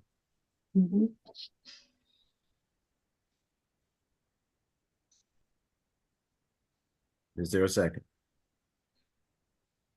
Second. Okay, so it's been motioned and second to approve the 275th charter celebration minus the religious services. Is that your motion? Yes, sir. Okay, and it's been seconded by Councilman P. All right, any discussion on that? Yes. Okay. I apologize.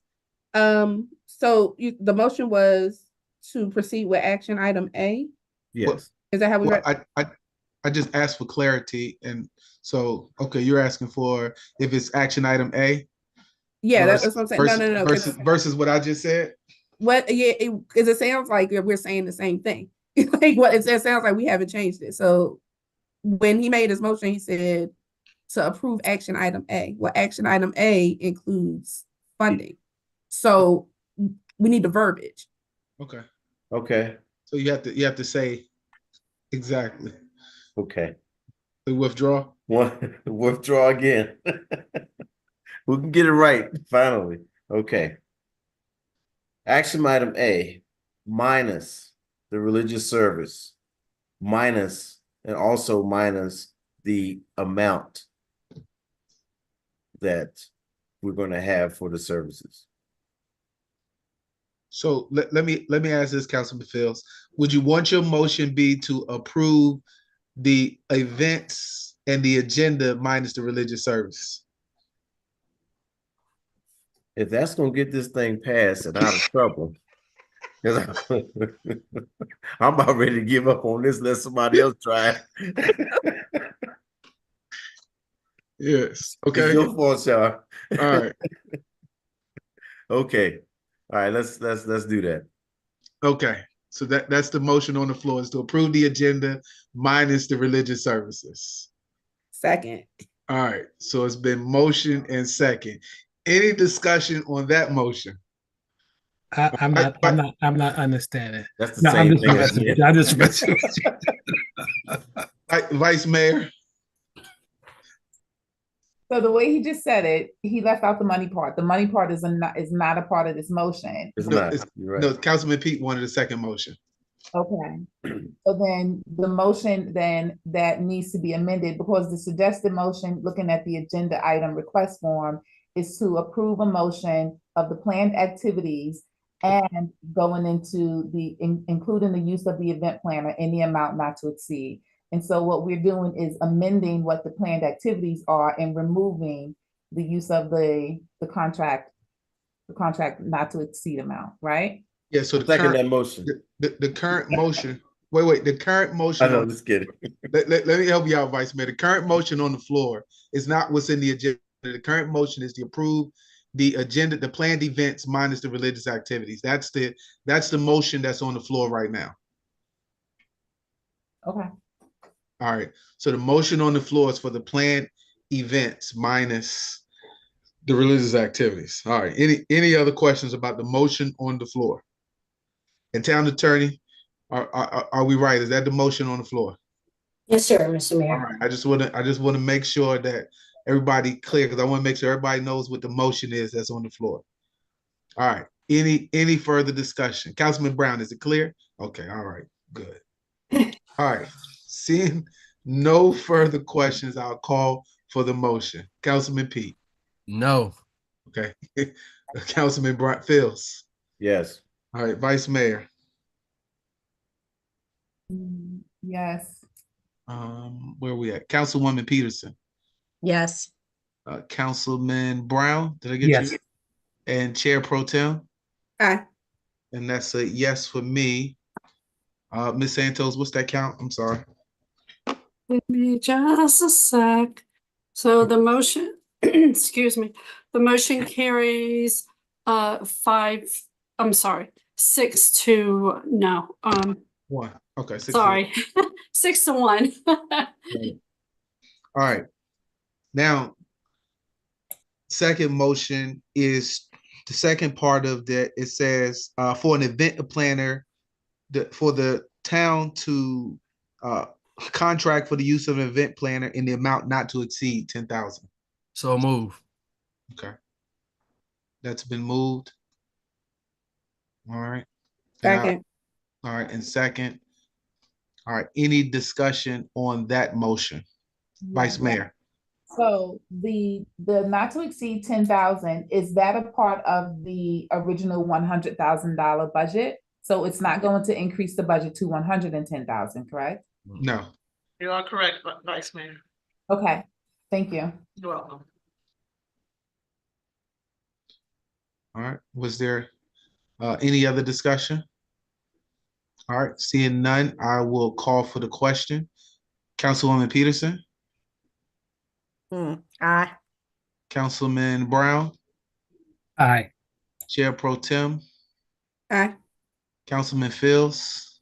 Yes. Councilman Pete? Yes. Vice Mayor? Yeah.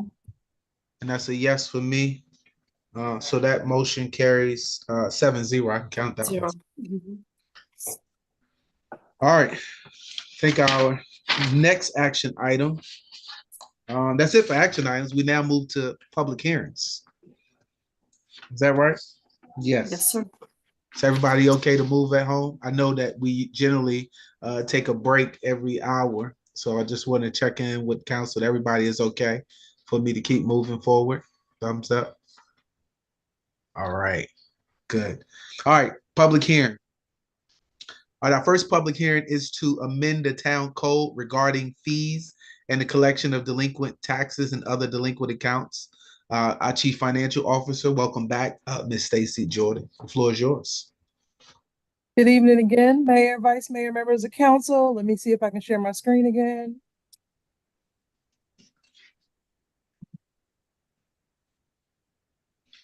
Can everyone see my screen? Yes. This is a request to hold, this is the public hearing to amend the town code regarding fees for collection of delinquent taxes and other delinquent accounts. VA Code 58.1-3958 authorizes the town to impose administrative fees to cover the cost of collection of delinquent taxes or other delinquent charges, and may also add collection agency or attorney fees actually contracted for not to exceed 20% or other percentages or amounts set by state law to the delinquent bill.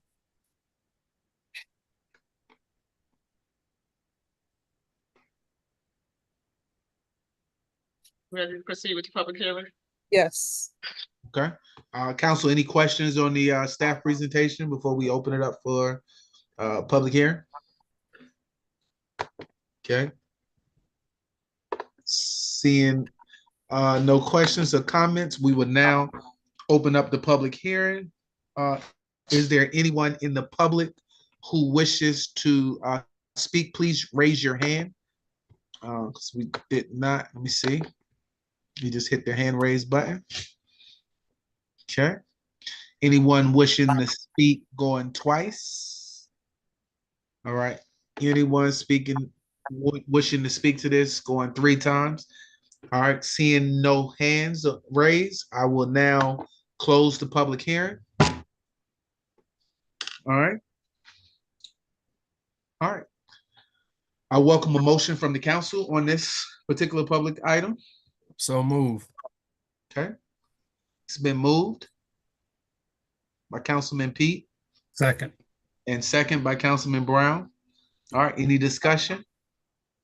All right, seeing no discussion on this motion to amend the town code regarding fees for collection of delinquent taxes and other delinquent accounts, I will now call for the question. All right, Councilman Brown. Aye. Councilman Pete. Yes. All right, Councilwoman Peterson. Aye. Councilman Fields. Yes. Chair Pro Tem. Aye. Vice Mayor. Yes. And that's a yes for me. I think that Motion carries. Okay. All right. Thank you. Next item is a public hearing for ordinance approving a comprehensive sign plan for signage associated with the proposed Wawa convenience store for gasoline sales at 3600 Point Center Court. Mr. Tabor, the floor is yours. Thank you very much, Mr. Mayor. Honorable Mayor, Vice Mayor, Chair Pro Tem, and members of council. The town of Dumfries received a comprehensive sign plan application for signage associated with a proposed Wawa convenience store with gasoline sales at 3600 Point Center Court. Pursuant to the code of the town of Dumfries as amended on October 17th, 2023, the council now has the authority to approve a comprehensive sign plan. The ordinance established the conditional use permit process as defined in the zoning ordinance as the review and approval process for comprehensive sign plans. Also related to this item, the town council adopted an ordinance approving zoning text amendment ZTA 2021-003 to amend Chapter 70 to permit the use of electronic signs for public use on public property. The town council previously approved a comprehensive sign plan for the Rose Gaming development during the October 18th, 2022 meeting as well.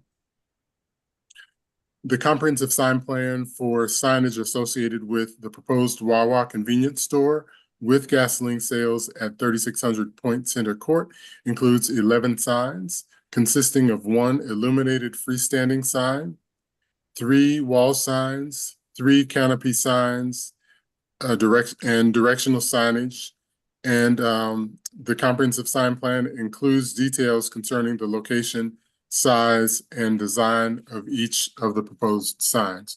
So on the screen, we have a map, a plan identifying the location of each of the signs, and to familiarize yourself with the location, this is Fraley Boulevard, Route 1. This is Possum Point Road, and Canal Road is to the south. The freestanding sign, illuminated sign would be located here, where A is. The canopy signs would be on the canopy where the gas tanks would be located. The wall signs would be located around the perimeter of the building, and the directional signs would be located at the entrances to the gas convenience store. This is an illustration of the proposed freestanding sign. An illustration of the canopy signs. And I'm sorry, it's blocked. and additional images of the signage. And here's a canopy sign and an illustration of the locations. And then the wayfinding signs or direction signs. Okay. And with that, I'm happy to respond to any questions.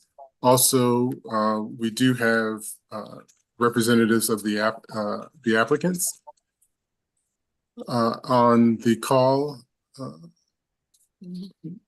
Mr. Brian Prater is with us, and I believe Ms. Maddie Ford as well.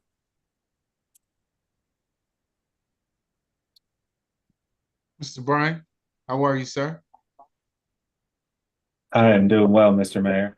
Any additions to the presented? Just very briefly, give Okay. a couple remarks. And first of all, Happy New Year to everyone, and good evening, Mr. Mayor, Vice Mayor Nickerson, and members of council. For the record, Brian Prater with Walsh Colucci here tonight with Maddie Ford and Michael Mears, who are the property owners of the Wawa site. And if I can share my screen, I will just promise. Now you've had a lot going on tonight, so be very brief with our remarks. And thank you for having us here tonight.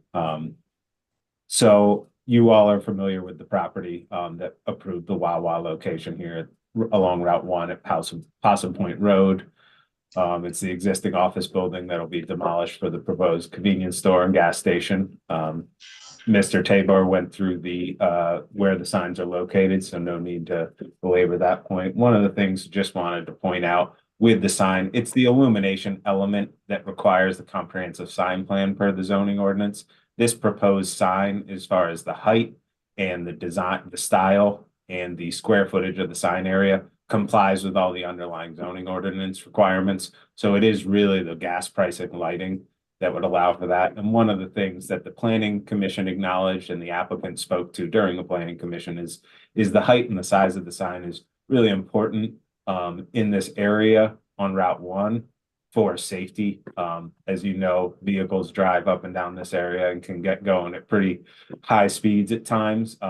And so it's helpful for their drive-by customers because Wawa is does a lot of business for drive-by customers when they're coming up northbound on Route 1 to be able to see that sign, to know in advance when they're going to need to turn right onto Possum Point Road rather than slamming on their brakes and creating some potential conflicts behind them. And same thing with coming southbound on Route 1, being able to make that turn onto, while that's signalized, being able to make that turn onto Possum Point and knowing the location.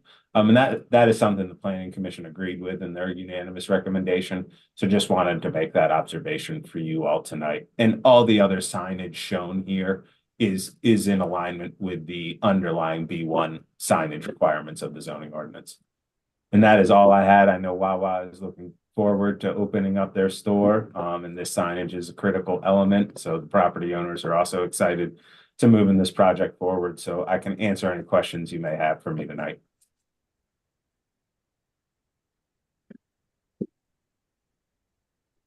I have a question, please. Hey, Vice Mayor. I don't know if this question is more for Mr. Prater or for Mr. Tabor. Typically, when we see signs, when there are signs like gas stations of the like off of the beaten path or off of the interstate, once you come off, there's signage then that will guide you to Wawa. Will we have any signs in any places other than where the actual location is? And would that be a part of a separate sign plan? Is that something that has to go through an approval process as well? Yes, that would be separate. And usually, well, the Commonwealth of Virginia has an interstate signage program, and you have to go through their process to get signs on the interstate and also the subsequent signs identifying the location of, or pointing to the location of the particular business. So once they come off the interstate and then hit 234, that would not, is that a part of the interstate sign package? And does that? Yes, yes. don't have approval authority over that, or we do? We don't. Okay. All right, thank you. Council, any other questions? Councilman Pete? Thank you for the presentation, Mr. Prada. All I need is I guess later on I can get with you or something. I just need the email contact or phone number contact just later on. That's all. Thank you. Absolutely.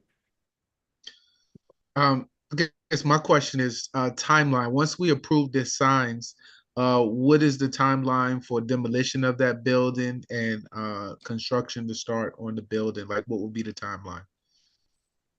I know that, and Maddie might want to take this. I know they're working hard with town staff trying to get demolition permits, and then site plan approval would be the next step before any shovel can get in the ground. But I think Maddie might be able to provide a little more update on where they are in that process. Okay, Miss Maddie. Sure. Good evening. Thank you all very much for having us. Glad we can all be cozy tonight.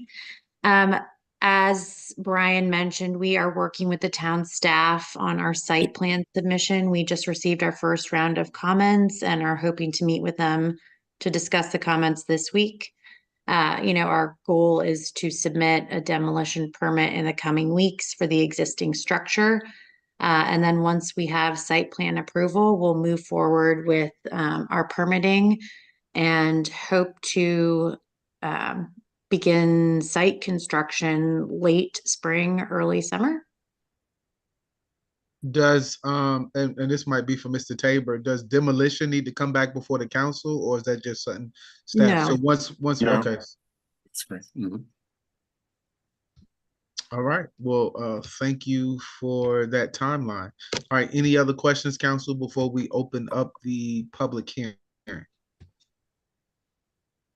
All right. Seeing no further questions, I will open up the public hearing for the ordinance to approve that comprehensive sign plan for the signage associated with the proposed Wawa convenience store and gasoline sales at 3600 Point Square. All right, is there any body in the public that would like to make a comment? Please raise your hand. Okay, please raise your hand going twice if you want to speak to this public matter. All right. And I see Miss Tamika. Please state your name and your address for the record, and then give your remarks as far as the ordinance to approve the comprehensive plan, the signage plan for the proposed Wawa. The floor is yours. You have Yes, thank you. So I don't know if this is the maybe I missed it, but are there going to be signs? Oh, sorry, Tamika Becton. I live on Hudson Point. And so one thing, so this is very, I guess, important for me because I live behind or on the road of Possum Point, kind of close to that Wawa. And I want to know, I have two questions. One, for that signage, is there going to be, did it show, and I couldn't tell because it was kind of fast, but are the signage going to be where the opening or where people can pull in at, or how many, I guess, entrances are there going to be for this sign for this Wawa? That's my first question, which may or may not be relevant to this. But then my second question is for the demolition, is there going to be a conversation for the public to be able to bring up, since people do live right behind there, if there's going to be any impact on that demolition? Are we going to be able to actually have, I guess, have conversations about that, or kind of see how that's going to go along? Those are my two questions. Thank you. Thank you, Ms. Tamika. All right. Is there anybody else here that wants to speak or state your questions for the record? All right. Going once. All right. Going twice. All right. Going three times. I will officially close the public hearing.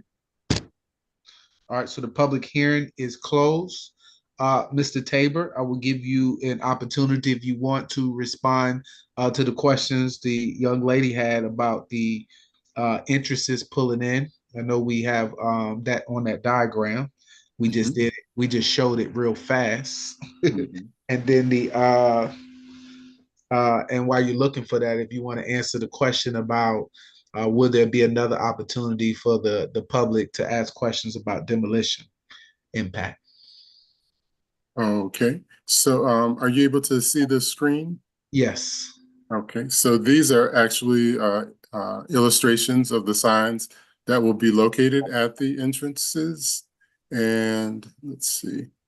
Yeah, she wanted to know in particular where were the entrances at? Where, yes, yes. Oops, and here they are here. So they would be located on Possum Point Road, where the G is. Those indicate the locations of those directional signs. And then what about the other street? Can you show the other entrance? That's not Possum Point? There will be an entrance. Yes, on Canal. Yeah. Okay. And here. Will there be any signage on Canal? It's not a part of the plan. Okay, so no signage on Canal. And once the demolition permit is given, the public will not have another opportunity to weigh in, correct? Correct, and that is that process is handled through our Public Works Department. Okay. All right, council, any other questions? The public hearing is now closed. The presentation has been given. We're just looking for a motion to approve the ordinance to approve this comprehensive site plan for the signage associated with the proposed Wawa and gasoline sales at 3600 Point Center Court. I'll move. Okay, it's been moved by Vice Mayor. Second. Her second is that Councilman Brown. All right. Any further discussion? All right, seeing no further discussion, I will call. Okay, who's that? Councilman Pete? Absolutely. Yes, sir. This is more so for Mr. Prada. Into the question of action of the G sign, where it's identified as G on the map, where the signage would be. I have a concern of that because are we looking to route all of the traffic through Possum Point? Because I remember that there were two entrances on that side and on the canal side. Or do we have anything on the table that would draw customers on the canal side too? My concern is that if there's going to be signages only more so on the Possum Point and right there Fraley and Route 1, that majority of the traffic would be going in and out off of Possum Point, and I have a concern of that with the citizens that live off of Possum Point. Is there anything on the table that's in consideration of putting the G signs also, or any type of signage that may draw traffic coming northbound on Canal Road to come in the entrance that way? That way we don't have a high percentage of the customers. Cause I know there may be it's going to be pretty high, but a lot of the traffic going on Possum Point. That way our citizens also have a pretty ease of route going in and out of their own livelihoods and homes itself. Also, that's my concern. That made for Mr. Prada there. And thank you, Councilman Pete, for your question. I think a couple of responses to that. Based on this comprehensive sign plan, as I noted earlier, it is really for the illuminated element of the freestanding sign for the gas prices. So as I understand, there could be an opportunity, provided that the additional directional signs are by right, that Wawa could explore the opportunity to put additional of those G signs at that Canal Road entrance. Additionally, as the Vice Mayor was questioning, there would be opportunities to work with VDOT, subject to their approval, to potentially get some signage directing in the right of way, similar to what you see along interstates. And I think from a practical matter, once it's up and developed and VDOT finishes its improvements in this area, a lot of people will probably going northbound will opt to learn, to go into Canal Road once they learn that traffic pattern in that area. Right. I'm glad you highlighted that because I was going to say that. But if possible, can we put that on the table for consideration to have what, you know, like you said, once VDOT get situated to where we can have some of the percentage of route come off of Canal instead of majority of it going on to Possum Point, so our residents that live off of Possum Point can have ease going into and from their homes, please. Yes, Councilman Pete, we can certainly talk to Wawa about your preferences on that and how they can address that through whether it's signage and VDOT right of way or at that entrance, as I had indicated. All right. Thank you that much, Mr. Prada. Mr. Mayor, that's all I have. All right. The motion on the floor is to adopt the ordinance as presented by Mr. Tabor. On a motion made by the Vice Mayor, second by Councilman Brown. Seeing that there is no more discussion, I will call for the question. Chair Pro Tem? Aye. Councilwoman Peterson? Aye. Councilman Brown? Aye. Councilman Pete? Absolutely. Vice Mayor? Yes. Councilman Fields? Yes. And that's a yes for me. That motion carries 7-0. All right. Before we go into closed session, I want to acknowledge Oriella, who's representing Senator Tim Kaine's office. Thank you for joining us tonight in the meeting. Give our regards to the senator for sending you by to check on his beloved town of Dumfries. No, we've already extended an invitation for him to join us in our 275th celebration for the weekend. Thank you. All right. With that said, next on our agenda, we will move to our closed session pursuant to Virginia State Code 2.2-3711 of the Code of Virginia. We are allowed to discuss certain items in closed session. Tonight, we want to discuss one, a personnel matter, which includes the assignment, performance, and discipline of specific public officers or appointees pursuant to State Code 2.2-3711 Alpha 1. And we want to consult with legal counsel for the provision of legal advice related to specifically the discussion pursuant to 2.2-3711 Alpha 8. Mayor Wood, if you allow us a moment after y'all do your vote, I will begin to put people into a private waiting area, and then the council could transition to the other link that I've sent to them. Okay. All right. So I guess I'll make that motion.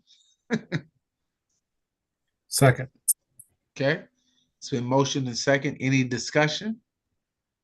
All right. Seeing none, I'll call for the question. Councilwoman Peterson? Aye. Councilman Fields? Yes. Chair Pro Tem? Aye. Councilman Pete? Absolutely. Brown? Aye. Mayor? Yes. That's a yes for me. That motion carries 7-0. We will convene in closed session immediately. Thank y'all for attending.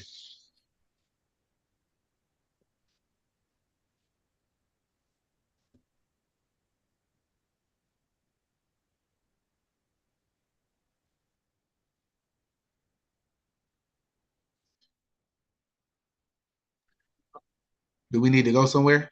Yes, I sent you guys a link in your email so y'all can go over to the other room. Okay, we can Okay. leave this. Okay. And I'm gonna start that up. All right. Okay. Let's go back to my email. Let's go. It's my email.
I'm back.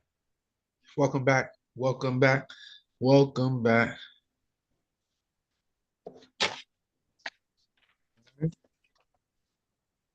Are we live on YouTube? Yep, we are live on YouTube. Let's see, 1, 2, 3, 4, 5, 6, and 7. All right, whereas the Town Council of Dumfries has convened in closed session on today, January 9th, and we affirm by a vote that in accordance with the provisions of the Virginia Freedom of Information Act, we were required to certify that everything was conducted in conformity to Virginia law. So I make a motion that no matters were heard, discussed, or considered otherwise, which was required according to Virginia Code 2.2-3712 on a motion made by me. Second. Second. Whoa. By Councilman Brown. All right. Any discussion on the motion? All right. Seeing none, I will call for the question. Councilman Brown? Aye. Councilman Phillips? Yes. Councilman Pete? Councilwoman Peterson? Aye. Chair Pro Tem? Where's she at? Uh-oh. Did we get her? Did we get everybody? Madam Clerk, did you get Chair Pro Tem? I don't know if we got recorded your vote. I don't see her. She's here. We just gotta get her off mute. Hold on, I'm calling her now. See what's going on. We'll just say absent from the vote. No, but we gotta get a vote. Councilman Pete, you voting again? No, but you wait. We're in the middle of a vote. Let's finish the vote. Sir, Mayor. Okay. Yes. Okay. I got Councilman Miles by phone. She says she can't unmute. Can somebody unmute her? Okay. Well, it looks like Tangela, where is she? Tangela's there. She's on mute too. Oh yeah. Okay, well, that's She the right best I in can do. there. We might have to go like that. Can she type her vote in? Can you type your vote in, Ms. Miles? All right. So who has the host? Who's the host on there? Because I can't see the host. 'Cause I am not the host. I can't unmute anybody. Is it okay to, she could say it aloud? I got it right here.